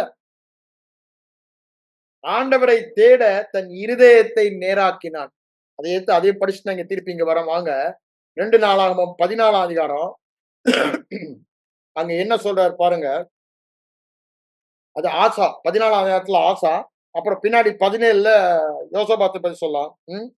அங்க அவனை குறித்த பயம் சத்துருவுக்கு வந்தது. அதனால என்ன பண்ணாங்க, அவங்க பயந்து ஓடி ஒண்ணுமில்லாம போனதை நம்ம அங்க பாக்குறோம். ஒண்ணுமில்லாம கர்த்தரால் உண்டான பயங்கரம் உண்டாயிற்று. 14ஆம் வசனம் 14 பயங்கரம் உண்டாயிற்று. கர்த்தரால் உண்டான பயங்கரம். அதே அங்க 17ஆம் அதிகாரத்துக்கு வாங்க. யோசபாத்தை பத்தி சொல்லும் பொழுது, அவன் கர்த்தரை தேட தன் இருதயத்தை ஒருமுகப்படுத்தினான், கர்த்தருடைய வழிகளில் நடந்தான். அவன் என்ன பண்ணான், கற்பனையின்படி நடந்து கொண்டான். அப்ப என்ன ஆயிடுச்சான், அவன் ராஜ்யபாரத்தை திடப்படுத்தினார். அதை சொல்லிக்கிட்டே தான் வராரு. அது சொல்லும்போது என்ன சொல்றாரு பாருங்க. யூதாவிலும் 10ஆம் வசனம், யூதாவை சுற்றி இருக்கிற தேசங்களுடைய ராஜ்யங்கள் மேலெல்லாம், யூதாவை சுற்றி இருக்கிற, உன்னை சுற்றி இருக்கிற பிசாசின் ராஜ்யங்கள் எல்லாம் சொல்லுங்க, என்னை சுற்றி இருக்கிற பிசாசின் ராஜ்யங்கள், வியாதியின் ராஜ்யங்கள், குறைவின் ராஜ்யங்கள், தரித்திரத்தின் ராஜ்யங்கள், அப்படித்தானே, தாழ்ச்சியின் காரியங்கள் எல்லாம் கர்த்தரால் உண்டான பயங்கரம் வந்ததினால் என் பக்கம் கூட தலை வச்சு படுக்க மாட்டாங்க. அணுகவே அணுகாது, அணுகவே அணுகாது, நெருங்கவே நெருங்க மாட்டான். நீ திகிலுக்கு தூரமாவாய், அப்படிதானே. பயம் உன்னை அணுகாது, கலக்கம் அடைய மாட்டாய், கொடுமை உன்னை அணுகாது. ஏன், அதுக்கெல்லாம் பயம் வந்துருச்சுங்க. பயம் வந்துருச்சு. எனக்கு பயம் கொடுக்க பிசாசு இரவும் பகலும் சுற்றி திரிகிறானே, அவனுக்கே இருதயத்துல பயம். அந்த பயந்தாங்கொழி, அந்த பயத்தினாலதான் எப்படியா பூச்சி பயம் காட்டணும்னு அலைகிறான். பூச்சி பயம் இஸ் நாட் ரியல். நம்ம ஏமாந்தவர்களாக அந்த பூச்சி பயம் அப்படின்னு சின்ன குழந்தைகளை ஏமாத்துற மாதிரி அவன் நம்ம ஏமாத்தி கொண்டு இருக்கிறான். அதை கண்டு நம்ம பயந்து கொண்டு இருக்கிறோம். ஐயா, நம்மை குறித்த பயமும் திகிலும் அவனுக்கு பிடிக்க வைத்து விட்டது. கர்த்தரால் உண்டான பயங்கரம் உண்டாதனால் இங்க என்ன சொல்றாரு பாருங்க. யூதாவின் பட்டணம் திரிந்து ஜனங்களுக்கு அவன் வேத வசனத்தை தான் போதித்தான் 9ல சொல்றாரு. ஆனா 10ல வரும்போது என்ன சொல்ல பாருங்க, கர்த்தரால் உண்டான பயங்கரம் வந்ததினால் ஒருத்தன் சண்டை போட வரலங்க, ஒரு வியாதி உங்களுக்கு வருவதில்லை. அதுதான் வாக்குத்தத்தமா சொல்றாரு. என் நாமம் உனக்கு தரிக்கப்பட்டது என்று உன்னை கண்டு பயப்படுவார்கள். நீனே அதை விசுவாசிக்கல, பிசாசு விசுவாசிக்கிறான். விசுவாசித்த பயத்துல ஓடிக்கிட்டு இருக்கான் இரவும் பகலும். ஐயோ, இவனுக்கு இந்த சத்தியம் தெரியக்கூடாது, நான் பயப்படுறேன்ற சத்தியம். ஏன், அங்க நம்ம ஏற்கனவே பார்த்தோம். என்ன 22ல பிள்ளையாம என்ன பண்றான், பிள்ளையாம வரவழைக்க அந்த ராஜா, மோப் ராஜா என்ன பண்றான், பயம் கலக்கம். அங்க எடுத்து பாருங்க 22ஆம் அதிகாரத்துல, அதையும் பார்த்துருவோம். நம்மை குறித்த பயம் சத்துருளுக்கு உண்டாகி இருக்கிறது. உங்களை குறித்து எந்த சத்துரு, சும்மா மனித சத்துருவை பார்க்காதீங்க. மாம்சத்தோடும் ரத்தத்தோடும் நம் யுத்தம் அல்ல, ஆவி மண்டலத்தில் இருக்கிற பிசாசாகிய தரித்திரம், வியாதி, அதுதானே கிறிஸ்தவர்களை உபத்திரவப்படுத்துற பிசாசு, அது மேலதான் நமக்கு போராட்டம் இருக்கிறது. அங்க பாருங்க, பாலாக் என்ன பண்ணுகிறான் பாருங்க. 22ஆம் அதிகாரத்துல அவன் மிகவும் 3ஆம் வசனம், மிகவும் பயந்து இஸ்ரவேலின் நிமித்தம் கலக்கம் அடைந்து அவங்களை எப்படியா சபிக்கணும். ஏங்க அவங்க மேல அந்த ஒரு பயத்தை உண்டு பண்ணி விட்டார். அவன் அதுக்குதான் எவ்வளவு பொண்ணு வெள்ளி கொடுக்கிற, நீ வந்து ஏதாவது பண்ணுப்பா. இவங்கள ஆண்டவர் என்ன பண்றாரா? பரிசுத்த ஜனமாக நிலைப்படுத்தி விட்டார். எஸ்டாப்ளிஷ் தம். ஆகவே இவனுக்கு பயம் வந்துருச்சு. இவர்கள் வித்தியாசமானவர்கள் என்ற செய்தியை கேட்கிறான். அப்படியே பூமியை நிரப்பி போட்டுருவாங்க. வந்தாங்கன்னா அப்படியே நக்கி போட்டுருவாங்க. மேய்ந்து போடுவாங்க. இங்கிலீஷ்ல they will lick it. அங்க ஒண்ணு கூட மிச்சம் இருக்காது. சுத்தமா சூறையாடி விடுவார்கள். காண்டா மிருகத்திற்கு ஒத்த பலம். அத நிறைய சொல்றாரு. இதெல்லாம் எது? ஆண்டவர் நம்மை குறித்து கொடுக்கிற படங்கள். அததான் அங்க என்ன சொல்றாரு பாருங்க. யோசுவாவை குறித்து ஆண்டவர் என்ன சொல்றாரு? நீ உயிரோடு இருக்க. நீங்க யோசுவா 1ஆம் அதிகாரத்துக்கு வாங்க. சுதந்திரிக்க போகிற யோசுவா, ஜனங்களை சுதந்திரிக்கப்படுகிற யோசுவா. உங்களுக்கு எனக்கு அதை தான் சொல்றாரு. நாம் ஜனங்களை சுதந்திரிக்க பண்ணுகிறோம், நாமும் சுதந்திரிக்கிறோம். நம்மை குறித்து ஆண்டவர் என்ன சொல்றாரு பாருங்க. 5ஆம் வசனம், நீ உயிரோடு இருக்கும் நாளெல்லாம் உனக்கு முன்பாக எதிர்த்து நிற்பதில்லை. ஒரு பிசாசும், ஒரு வியாதி, தலைவலி என்ற பிசாசு கூட இல்லைங்க, கேன்சர் என்ற பிசாசு கூட இல்ல. You call it whatever, heart attack, kidney failure, whatever thing, சின்ன வயிற்றோட்டம், அப்படித்தானே, டயரியா, ஒரு ஒரு ஒரு ஒரு வியாதி கூட உனக்கு முன்பாக நிற்க முடியாது. சத்துருவின் சகல வல்லமையை மேற்கொள்ளும், சகல சகல சகல வியாதியின் வல்லமையை மேற்கொள்ளும் வல்லமை உனக்கு கொடுத்தேன்றாரு. அப்ப என்னங்க, கொள்ளையிடுகிறவனை கொள்ளையிடுகிற கூட்டம் நாம். அவன் திருடவும் கொல்லவும் அழிக்கவும் வருகிறான். அவனை கொள்ளையிடுகிற, அவனை சிறைப்படுத்துகிற, அப்படிதானே, அவனை சிறுமைப்படுத்துகிற கூட்டம் நாம். ஆனா இன்னைக்கு என்ன தலகீழா இருக்குது. ஒரே காரணம், வெளிப்பாடு இல்ல. என்ன கண்டு அவன் பயப்படுறான். அந்த பயத்தை ஆண்டவர் அவனுக்கு கொடுக்கிறாரு. நான் கொடுக்கலங்க, ஆண்டவர் கொடுக்கிறாரு தான் சொல்றாரு.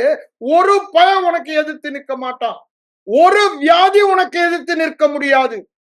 ஒரு குறைவு, ஒரு அசுத்தம், ஒரு தீமை, ஒரு மரணத்தின் கிரியை, இருளின் கிரியை உனக்கு எதிர்த்து நிற்க முடியாது. அததான் அங்க சொல்றாரு.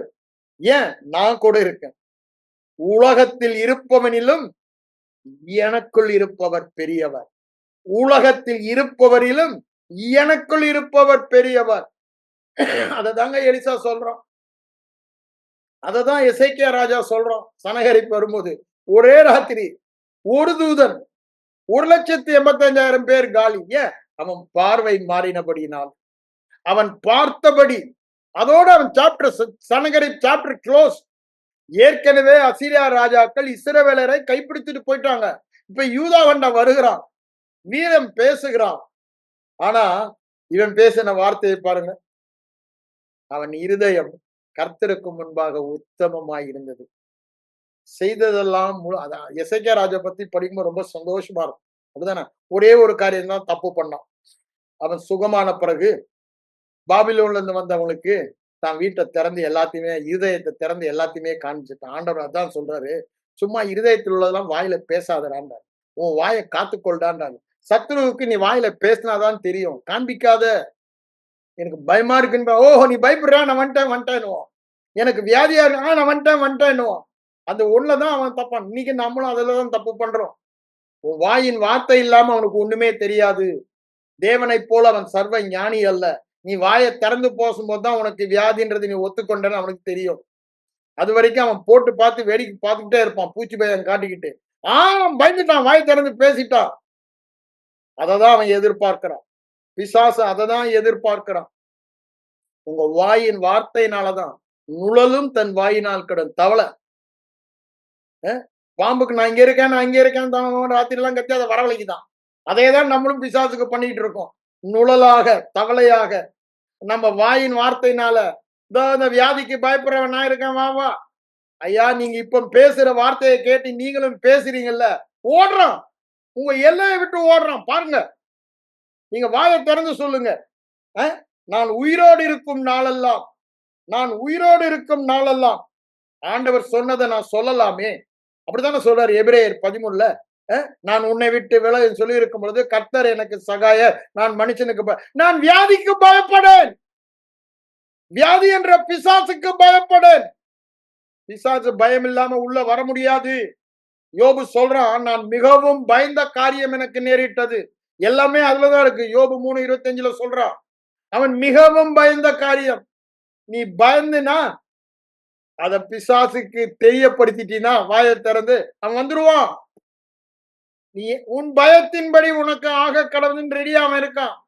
ஆண்டவர் சொல்றாரு, உன் விசுவாசத்தின், ஆண்டவர் விசுவாசத்தின் மூலமாய் செயல்படுகிறவர். சத்துரு செயல்பட பயம்தான். தேவன் நமக்கு பயமுள்ள ஆவியை தரவில்லை. அப்பா பிதாவே என்று கூப்பிடுகிற புத்திர சுவிகார ஆவியை கொடுத்திருக்கிறார். பயமே இல்லாத ஆவியை நமக்கு கொடுத்திருக்கிறார். கிறிஸ்துவின் ஆவிங்க, விசுவாச ஆவி, பயமில்லாத ஆவி. அவர் எப்படி அப்பா அப்பா அப்பான்னு இருந்தால் அந்த ஆவி நமக்கு கொடுக்கப்பட்டு இருக்கிறது.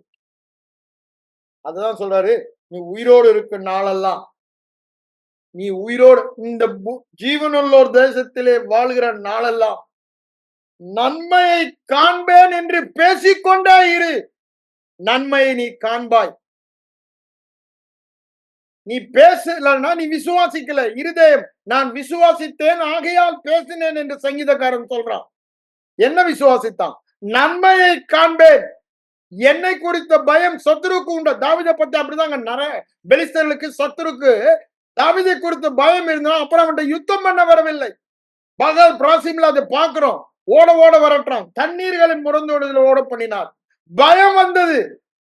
சத்துருளுக்கு பயத்தை உண்டு பண்ணுகிறார். பயங்கரத்தை பிசாசு, வியாதி என்ற பிசாசுக்கு உங்களையும் என்னையும் குறித்த வெறும் மனிதனை மற்றும் பார்க்காதீங்க. நம்முடைய சத்துரு மாம்சமும் ரத்தமும் அல்ல. இந்த அவிசுவாசம் என்னும் பிசாசு, பயம் என்னும் பிசாசு, இதெல்லாம் என் சத்துரு. ஆனா ஏற்கனவே அவன் பயத்தினால அவிசுவாசத்தினால நிரம்பினவன். ஏன்? அவன் தான் பொய்க்கு பிதா, பயத்துக்கு பிதா. அவன் பயந்தாங்கோலி தான். Is full of fear. ஆனா அது வெளியே காட்டாம உங்களுக்கு பூச்சி பயம் காட்டி கொண்டிருக்கான். அதான் ஆண்டவர் சொல்றாரு, நீ உயிரோடு இருக்க நாளெல்லாம் உனக்கு. அதனாலதான் யோசுவா சொல்றாரு, ஒருத்தம் கூட எனக்கு எதிர்த்து நிக்கலடான்றாரு. நீங்க அங்க வாங்க, அந்த யோசுவா சொல்றதை வாஸ்துறோம். அநேக தடவை நான் உங்களுக்கு வாசித்திருக்கேன். ஆனா திரும்ப திரும்ப வாசிக்கும் பொழுது அங்க பாருங்க என்ன சொல்றாரு பாருங்க. 21ஆம் அதிகாரம் 43ல இருந்து படிக்கிறேன். இந்த பிரகாரமாக கர்த்தர் இஸ்ரவேலுக்கு கொடுப்பேன், நமக்கு கொடுத்தேன்னு சொன்னாருங்க. அவங்களுக்கு கொடுப்பேன். ஆனேட்டை தேசத்தை எல்லாம் கொடுத்தார். நமக்கு ஏற்கனவே கொடுத்துட்டாரு. நம்ம தான் வாழணும், விசுவாசிக்கணும். அவைகள் சுதந்திரித்துக் கொண்டு குடியிருக்கிறார்கள். நம்ம விசுவாசித்துக் கொண்டு அதுல மூழ்கி திளைக்கணும்னு அவர் யோசிக்கிறாரு.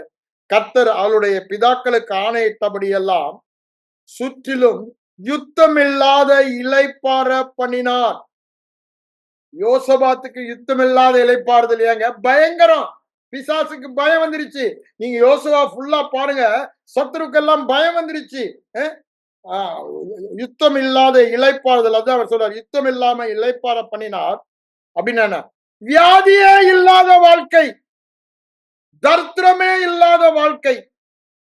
இத செய்யணும், செய்யறக்கு எனக்கு திராணி இல்லைன்னு சொல்ற வாழ்க்கை இல்லைங்க. ஐயோ இந்த நாள் இவ்வளவு கஷ்டப்படுறாரு, நடக்க கூட முடியல, அவரை எழுந்து நடக்க வைக்கணும், எனக்கு திராணி இல்லைன்னு சொல்ற இடம் இல்ல. You can to anything. யாரையும் யாரையும் நீங்க சுகமாக்க முடியும். அதுதான் அவர் சொல்றாரு பாருங்க. அவர்கள் சுதந்திரித்துக் கொண்டாங்க, இளைப்பாற பண்ணினாங்க. ஏன்? ஒரு சத்துரு கூட இல்லைங்க. நான் சொன்னா சொன்னபடி ஆகும். எழுந்து நடனா நடப்பாங்க. கால் இல்லாதவன், கை இல்லாதவன் கை இருக்கும். அததான் அவர் அங்க சொல்றாரு. யுத்தம் இல்லாமல் இளைப்பாற பண்ணினார். உங்களுக்கு மாத்திரம் இளைப்பாறுதல் அல்ல, மற்றவர்களுக்கு அந்த இளைப்பாறுதல். வியாதியே இல்லாத, குறைவே இல்லாத, அப்படிதானே, மலடு இல்லாத, கனியற்ற வாழ்க்கையே இல்லாத ஒரு பரிபூரண வாழ்க்கை. அதுதான் சொல்றாரு, யுத்தம் இல்லாமல் இளைப்பாற. அவனோடு நீங்க சண்டை போடணுன்ற இடமே இல்லைங்க. வியாதியோடு சண்டை போடணும்னு இடமே இல்ல. நீங்க எந்த பகுதியில சோர்வுற்று அதுல நீங்க யுத்தம் பண்ண குடும்ப சமாதானம் இல்ல. அந்த பகுதியில யுத்தம் பண்ண இல்லவே இல்ல. நீ என்ன பண்ணணும் இல்லவே. Already it is over. Already you are a Victor. ஏற்கனவே அவனை அழித்து ஜெயித்தீர்கள். ஏன்? அவரை அழித்து ஜெயிக்கும் போது அவரோடு நீங்களும் இருந்தீங்க. Already you one. Already you Detroit him. அவன் உங்க காலின் கீழே தூசியா இருக்கான். வியாதி என்ற பிசாசு உங்கள் காலின் கீழே தூசி. சத்துருவின் மதில்களை மிதிப்பவர்கள். உனக்கு ஒப்பானவன் யார்? உனக்கு நிகரானவன் யார்? அப்படித்தானே வேதம் சொல்லுது. ரட்சிக்கப்பட்ட ஜனமே, நீ பாக்கியவான். உனக்கு ஒப்பானவன் யார்? சத்துருக்கள் இச்சகம் பேசி அடங்குவார்கள். சத்துருக்களின் மதில்களை நீ மிதிப்பாய். ஆண்டவர் மிதிப்பாய்னா மிதிப்போ. பழைய ஏற்பாட்டுல சொல்றாரு. இப்போ எல்லாமே காலு கீழே இருக்கான்றாரு. எபேசியர் 1ஆம் அதிகாரம் 18 இருந்து 22 படிச்சு பாருங்க. அவரோடு கூட எழுப்பின அதே வல்லமை நம்மையும் எழுப்பி அவருடைய பாதங்களுக்கு கீழ்ப்படுத்தினது போல எல்லா வியாதி பிசாசுகள் நம்ம மிதிக்க அழைக்கப்பட்டவர்கள். வாயினால பேசி பேசி மிதிக்க அழைக்கப்படத்தான் சொல்றாரு. ஒருவன் கூட நிற்கவில்லை. அது சொல்லிட்டு இளைப்பாறுதலை தந்தால் எல்லா சத்துருக்களிலும், எல்லா வியாதிகளிலும், எல்லா தரித்திரத்திலும், எல்லா சோர்வு, குறைவு, அவிசுவாசம், பயத்திலும் ஒண்ணு கூட நிற்கல. ஒண்ணு கூட நிற்கல அப்படின்னு என்ன? ஒண்ணு கூட என்ன தொட முடியல. வேதம் சொல்லும் சத்தியங்க. வேதம் சொல்லும் சத்தியம். ஒன்று கூட நிற்கவில்லை. அதுதான் எபேசி நிருபம் சொல்லு. யோசுவால சொன்னதான் யோசுவாவும் எபேசி நிருபம் சேர்த்துதான் படிக்கணும்னு. இங்க பாருங்க என்ன சொல்ல, நிற்கவில்லை. அவர்கள் சத்துருக்களை எல்லாம் கர்த்தர் அவர்கள் கையில் ஒப்பு கொடுத்தார். கர்த்தர் இஸ்ரவேல் குடும்பத்தாருக்கு சொல்லி இருந்த வார்த்தைகள் எல்லாம் ஒரு வார்த்தையும் தவறி போகவில்லை. என்னங்க இது யாருடைய வேலைங்க? உங்களுடைய வேலையா என்னுடைய வேலையா? சோந்தரிப்பதுதான் நம்முடைய வேலை. சோந்தரிப்பது என்று சொன்னால் விசுவாசித்து அனுபவி ராஜா, அனுபவிப்பதுதான். ஆண்டவர் தான் அந்த பயத்தை உண்டு பண்ணுகிறார். இந்த பயத்தை உண்டு பண்ணினத ராகா சொன்னதை நான் உங்களுக்கு வாசித்து காண்பிச்சிடுறேன். 2ஆம் அதிகாரத்துக்கு வாங்க. என்ன சொல்றாரு பாருங்க. 8ஆம் வசனத்துல உங்களுக்கு வாசிக்கிறேன். அந்த மனுஷர் படுத்துக் கொள்ளும் முன்னே வீட்டில் மேல் அந்த ராகாப் ஏறி போய் கர்த்தர் உங்களுக்கு தேசத்தை ஒப்பு கொடுத்தார். தான் முதல்ல இருந்து ஆண்டவர் சொல்லிக்கிட்டே இருக்காரு இஸ்ரவேல். அந்த பசங்க அதை கேட்கல, அதை விசுவாசிக்கல. பிசாசு கேட்டாங்க. பிசாசு கேட்டான். 1000 மைலுக்கு தள்ளி இருக்கிற பிசாசு கேட்டு அவன் விசுவாசித்து சொல்வதை நீங்க பாக்குறோம். அவன் என்ன சொல்றான் பாருங்க. கர்த்தர் உங்களுக்கு அப்படின்னு என்ன? எல்லாத்தையும் உங்களுக்கு கொடுத்துட்டாரியா? சுகத்தை கொடுத்துட்டாரு, பரிபூர்ணத்தை கொடுத்துட்டாரு, ஆசீர்வாதத்தை கொடுத்து. அவர் கொடுக்காதுன்னு ஒண்ணுமே இல்ல. நீ இந்த உலகத்தின் தேவனாக இருக்கிற. நீங்க தேவர்கள். நாங்க உங்க கீழே தூசியாதான் இருக்கோம். உங்களுக்கு ஒப்பு கொடுத்துட்டான்னு தெரியும். ஆனா நாங்க பூச்சி பயம் காட்டி ஏதாவது காலத்தை சாதிக்கலாமா அப்படின்னு சுத்திட்டு அலைகிறோன்றான். அததான் இங்க என்ன சொல்றான் பாருங்க. ஒப்பு கொடுத்தார் என்று உங்களை பற்றி எங்களுக்கு திகில் பிடித்து இருக்கிறது. யாருங்க அந்த திகில்? ஆண்டவர் சொன்னார்ல அங்க 2வது. உங்களை பற்றிய பயம், திகில் எல்லாம் உங்களை நீங்க போய் சந்திக்கிற எல்லா எனிமிக்கும் உண்டாகும் என்று சொல்லுகிறார். உங்க வாழ்க்கையில எந்தெந்த சவால்களை சந்திக்கிறீர்களோ அந்த சவால்களின் எனிமி எல்லாருக்கும் ஏற்கனவே பயலும் திகிலும் பிடிச்சுதான் கிடக்குறானுங்க. ஆனா நமக்கு தான் அது தெரியல. வேதத்தில் அது தெளிவாய் எழுதப்பட்டுள்ளது. அதை தெரிந்தோமானால் அவனுக்கு நம்ம பயப்பட மாட்டோம். அவன் நம்ம கண்டு பயப்படுறது தெரிஞ்சிச்சுன்னா அப்புறமா பயப்படுவோமோ?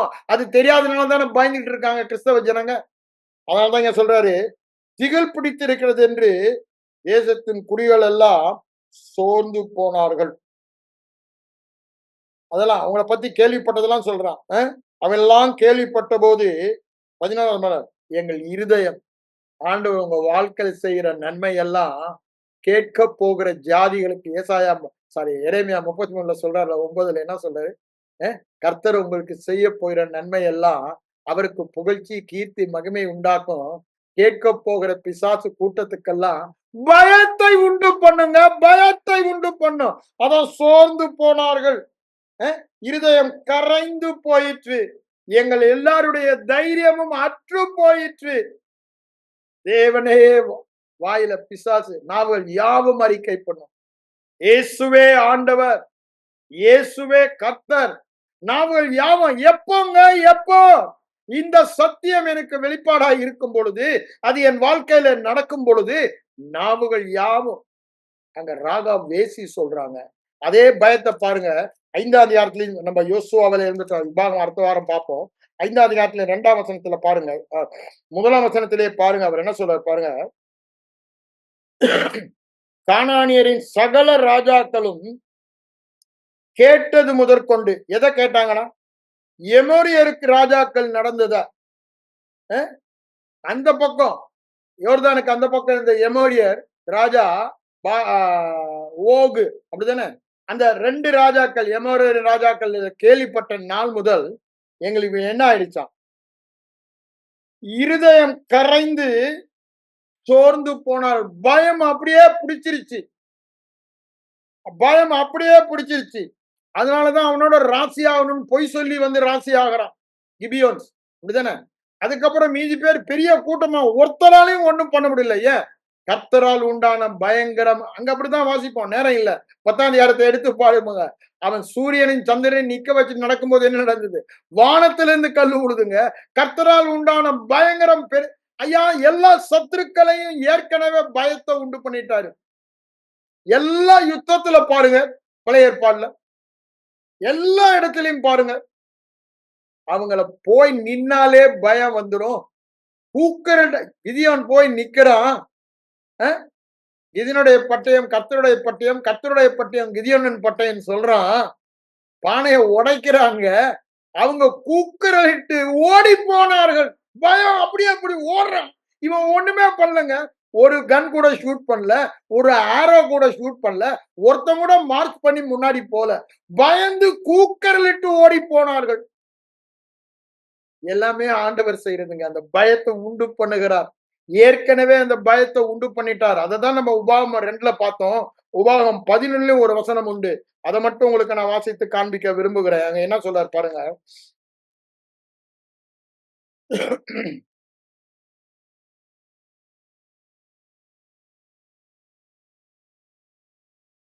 25ஆம் வசனம் பாருங்க.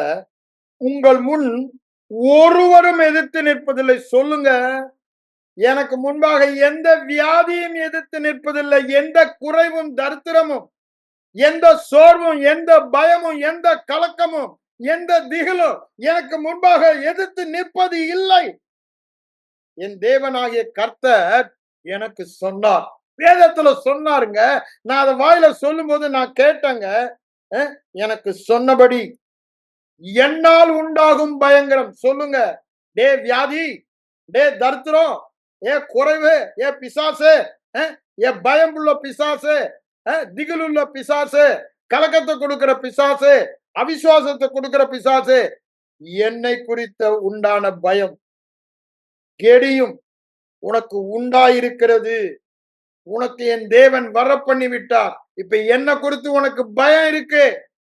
எல்லா வியாதி என்ற பிசாசுக்கும், எல்லா அசுத்தம் என்ற பிசாசுகளுக்கும், எல்லா அசுத்த கிரியல் என்ற பிசாசுக்கும், மரணத்தின் கிரியல் என்ற பிசாசுகளுக்கும், இருளின் கிரியல் என்ற பிசாசுக்கும் என்னை குறித்த பயமும் கெடியும் திகிலும், அப்படிதானே, எல்லா சத்துருகளுக்கும் வர பண்ணி விட்டார். அங்க வர பண்ணுவார், இங்க சிலுவையிலே முடித்து விட்டார். வர பண்ணி விட்டார். நல்லா புரிந்து கொள்ளுங்க. அதனாலதான் வேதம் திரும்ப திரும்ப சொல்லுது, பயப்படாத பயப்படாதன்னு. அவங்க யுத்தத்துக்கு போகும் பொழுதும் அவங்க என்னதான் பண்ணுவாங்களாம், ஆசானை வாசிப்பான், பயந்தாங்கொழிலாம் ஓடி போங்கடான்னு. உங்களுக்குள் இருக்கிறவர் பெரியவர், அவர் உங்களுக்கு யுத்தம் பண்ணுவார். அது அவங்களுக்கு அந்த பயமே அங்க இல்லாம போச. ஏன்? நம்முடைய யுத்தத்துல வெற்றியே அதுதான். நாம் சுதந்திரிப்பதின் வெற்றியின் ரகசியமே பயமே இல்லாத பயத்தை. அன்பு பயத்தை, பூரண அன்பு பயத்தை தள்ளும். நம்ம தேவன் என் மேல் அன்பாய் இருக்கிறார், எனக்கு விரோதமாய் இருப்பான். அந்த அன்பை புரிந்து கொண்டோமானால் முற்றும் முடிய ஜெயம் கொள்ளுகிறோம் என்று வேத வசனம் சொல்வது. முற்றும் முடிய இந்த ஆசீர்வாதத்தில் வாழ்பவர்களாக நாம் இருப்போம். இதுதான் தேவன் நமக்கு நியமித்திருப்பது. இதுதான் நமக்கு நியமித்துள்ளது. ஆனா அந்த உபாகமம் 1வது இடத்துல பார்க்கும் பொழுது அவங்க பயப்படாதீங்கன்னு சொன்னாரு ஆண்டவரு. பயந்தாங்க. பயந்தனால அந்த பிசாசு போய் 7 பிசாசு, அவிசுவாச பிசாசு, தோல்வி, சோர்வு, பயம் எல்லாத்தையும் கூட்டிட்டு வந்துருச்சு. ஒண்ணுதான் அவங்க செஞ்சது. பயந்தாங்க சத்துருவில. ஐயா, உன்னை குறித்து சத்துருக்கு பயத்தை உண்டு பண்ணிட்டாரா? நீ என்ன பயப்படுற? ஆண்டவர் பொய் சொல்லுவாரா? உனக்கு அவர் நாமம் தரிக்கப்பட்டது என்று கண்டு பூமியில் உள்ள அசுத்த ஜாதிகள் எல்லாம் உன்னை குறித்து பயப்படும். அந்த பயத்தை உண்டு பண்ணுகிறவர் அவர். அதை உண்டு பண்ணிவிட்டார் என்று சொல்லுகிறார். சிலுவையிலே முடிந்தது. உன்னை குறித்த பயம் எல்லா வியாதி என்ற பிசாசுகளுக்கு உண்டாகிவிட்டது. உனக்கு எதிர்த்து நிற்கிற எந்த ஒரு காரியமா இருந்தாலும், அது குடும்ப பிரச்சனையோ, கடன் பிரச்சனையோ, பட் சரீரப்பிரகமான எந்த பிரச்சனையோ, மன பிரச்சனையோ, சோர்வோ, கவலையோ, வியாதியோ, பயமோ, எல்லாமே உன்னை கண்டு பயப்படுற பயத்தை உண்டு பண்ணி விட்டேன் என்று சொல்லுகிறார். நீங்க ஏங்க பயப்படணும்? உங்களை கண்டா பயப்படுறான். சத்துரு உங்களை கண்டு பயப்படுகிறான். இந்த சத்தியத்தை ஒருபோதும் மறவான். உங்களை கண்டு அவன் பயப்படுகிறான். அவன் பயப்படும் போது நீங்க பயப்படணுமா? இந்த நாய் பாருங்க, உம்முனும் ஒரு பூனைய கூட துரத்திட்டு போகும். அந்த பூனை அப்படி திரும்பி நின்னா அது அப்படி டப்புன்னு. ஏன்? பயம் இருந்தாதான் பிசாசு துரத்துவான். அவன் நாய் மாதிரி, நாய விரட்டுற மாதிரி அவனை விரட்டணும். அவனுக்கு ஏற்கனவே பயம். நான் ஏன் கொலைக்குது? நீ என்ன பண்ண போறன்னு உன்னை கண்ட பயத்துலதான் ஓடுது. பாருங்க, நீங்க ஏத்து நின்னா ஓடுது, அதுக்கப்புறம் பாயாது. ஆனா நாய்க்கு ஒரு ஸ்பெஷாலிட்டி என்ன? நீங்க பயப்படுறீங்கன்னு தெரிஞ்சா விடாது. அது நல்லா பார்க்க, இவன் பயப்படாத ஓடும்.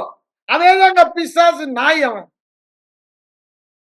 பயந்தாங்கோழி, உருன்னு உருமுவான். எளிமை எதிர்த்து நில்லுங்க, ஓடி போகிறான். வேத வசனத்தை சொல்லுங்க, ஓடி போகிறான்.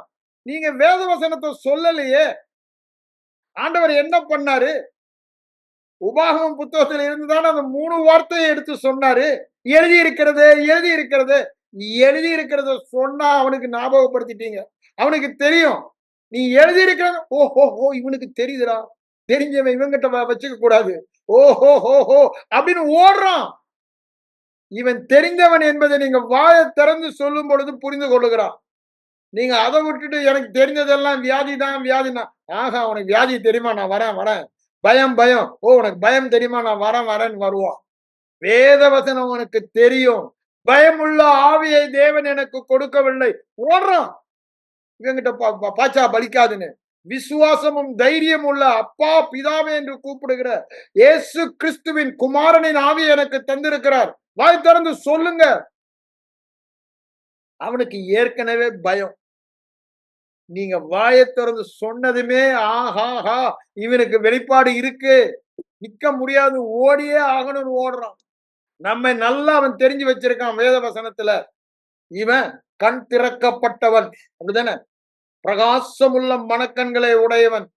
அது தெரிஞ்சா அவன் ஓடிதான் ஆகணுங்க. அவன் ஓடிதான் ஆகணும். வாதை நெருங்காதுன்னா நெருங்காதுதான். ஏன் நெருங்காது? அதுக்கு பயம். பொல்லாப்பு நேரிடாது. ஏங்க? அதுக்கு என்ன கொடுத்த பயம்? நான் யாருன்னு அதுக்கு தெரியும். நான் புது சிருஷ்டி. நானும் கிறிஸ்துவும் ஒன்றாய் இருக்கிறோம். நான் வேற, அவர் வேற அல்ல. அவர் இருக்கிற வண்ணமாகவே நான் இருக்கிறேன். அப்படிதானே? அவரை பற்றி அது பிசாசுக்கு தெரியும். மனிதனுக்கு தெரியுது வேலை, அவனுக்கு நல்லாவே தெரியுது. அதான் நான் விசுவாசி மனிதன் சொல்ல, விசுவாசியை சொல்றேன். விசுவாசி இன்னைக்கு அறிவில்லாமையினால் சங்காரமாகிறார்கள், சிறைப்பட்டு போகிறார்கள், சீர்கெட்டு போகிறார்கள். வேதவசனம் சொல்லுதுங்க. ஏங்க? வேதவசனத்தின் பார்வை இல்லை, வேதவசனத்தின் வெளிப்பாடு இல்லை, வேதவசனத்தின் அறிவு இல்லை. ஏன் அதற்கு முக்கியத்துவம் கொடுக்கல? அது மேல பிரியம் உண்டாகல, அதை தியானிக்கல. ஆவியானவர் அவர்களுக்கு அந்த வெளிப்பாட்டை தரல. அதை அந்நிய காரியமா எண்ணினார்கள். இன்னும் எப்படிதான் வாழ்றாங்க? சாதாரண ரட்சிக்கப்பட்டு இத்தனை எந்த மட்டும் அசதியா இருப்பீர்கள், எந்த மட்டும் அசதியா இருப்பீர்கள், எந்த மட்டும் 2 நினைவுகளால் குந்தி குந்தி நடப்பீர்கள். இந்த மலை அடிவாரத்தில் தங்கி இருந்தது போதும், புறப்பட்டு போங்கள், அனுபவியுங்கள், சுதந்திரியுங்கள். உங்களை குறித்து வேத வசனம் என்ன சொல்லுகிறதோ ஒவ்வொரு ஆசீர்வாதத்தையும் வாழ்க்கையில அனுபவித்து உலகத்திற்கு பறைசாற்றுங்கள், வாழ்க்கையிலே காண்பியுங்கள். பயம் உலக மக்களுக்கு எல்லாரும், பிசாசுக்கு மாத்திரம் அல்ல, உலக மக்களுக்கு எல்லாருக்கும் வரும். எல்லோரும் கிறிஸ்துவண்டை வருவார்கள். ஈஸியா சுவிசேஷத்தை சொல்ற வழி, ஈஸியா, உபத்திரவம் இல்லாம. அதாவது God has made it everything easy for us. வருத்தப்பட்டு பாரம் சுமப்பவர்களே, அப்படிதான் சொல்றாரு, என்னிடத்தில் வாருங்கள், மெதுவாயும் லகுவா, இட்ஸ் ஈஸி, லகுவானது. லகுவான கிறிஸ்தவ வாழ்க்கை, பரிபூர்ண வெற்றி வாழ்க்கை லகுவானது, பரிபூர்ண ஆசீர் வாழ்க்கை லகுவானது. நாம் தான் அதை தெரிந்து கொள்ள வேண்டும். அவர் செய்ய வேண்டியதை செய்து முடித்தார். ஆம் என்றும் ஆமேன் என்றும் இருக்கிறது. ஆசீர்வதித்து இருக்கிறார், சுகமாக்கி இருக்கிறார். எதை விசுவாசிக்க போறோம்? இன்னும் 2 நினைவா? உங்க எக்ஸ்பீரியன்ஸ் ஒன்னா இருக்கலாம், உங்க ஐம்புலன் சொல்லுவது ஒன்னா இருக்கலாம். ஆனா தேவன் என்ன சொல்லுகிறார்? எந்த நினைவில், தேவன் நினைவில் வாழப் போகிறீங்களா? உங்க எக்ஸ்பீரியன்ஸ் என்ன சொல்லுது? ஐம்புலன் என்ன சொல்லுது? பிசாசு என்ன சொல்லுகிறான்? எதை சேவிக்க போகிறீர்கள்? எதை சேவிக்க? யோசுவா சொல்லுகிறான், நானும் என் வீட்டாருமோ என்றார். கர்த்தருடைய வார்த்தையே சேவிப்போம். கர்த்தருடைய வார்த்தையை சேவிப்பது ஆகாது என்று கண்டால் எந்த வார்த்தையை நாங்கள் சேவிப்போம்? பிசாசின் வார்த்தையா, உலகத்தின் வார்த்தையா? கர்த்தரின் சத்தம் பலமாய் எங்களுக்குள் தொனிக்கிறது, அதையே நாங்கள் சேவிப்போம் என்று சொல்லுகிறான். நாமும் அந்த தீர்மானம் எடுப்போம். கண்களை மூடி ஜெபிப்போம். எங்கள் அன்பின் பரலோக பிதாவே, இந்த மத்தியான வேலைக்காக உம்மை நன்றியோடு உம்மை ஸ்தோத்திரிக்கிற ஆண்டவரே, இந்த மத்தியான வேளையில நீர் எங்களோடு பேசின வார்த்தைகள், எங்களுக்கு கொடுத்த எச்சரிப்பின் சத்தம், இளைப்பாறுதலில் பிரவேசிக்க இந்த வாக்குத்தத்த வாழ்க்கை வாழ நீர் எங்களுக்கு எச்சரிப்பின் சத்தம் கொடுத்து இதை சுதந்திரிக்க ஜாக்கிரதையா இருங்கள், எச்சரிக்கையா இருங்கள் என்று நீர் பழைய ஏற்பாட்டின் மூலம் திருஷ்டாந்தப்படுத்தி காண்பித்தபடியால் உமக்கு நன்றி சொல்லுகிறோம். தொடர்ந்து உம்முடைய சத்தம் எங்கள் ஆவில் தொனித்துக் கொண்டே இருக்கட்டும். அதை நாங்கள் ஒரு நேரம் கேட்டு வழியருகே விதைத்த நிலமாக இராதபடிக்கு, முட்களுள்ளே விதைத்த நிலமாய் இராதபடிக்கு, ஆண்டவரே, நாங்கள் கற்பாறையில் விதைத்த நிலமாய் இராதபடி நல்ல நிலத்தில் விதைக்கப்பட்டவர்களாக அதை எங்கள் இருதயத்திலே காத்து தொடர்ந்து தியானித்து தியானித்து தியானித்து இந்த வார்த்தைகளை கேட்டு நிரப்பி 30, 60, 100 இந்த கனிகளை கொடுக்க எங்களுக்கு உதவி செய்யும். இயேசுவின் மூலம் ஜெபம் கேளும் எங்கள் நல்ல பிதாவே, ஆமென்.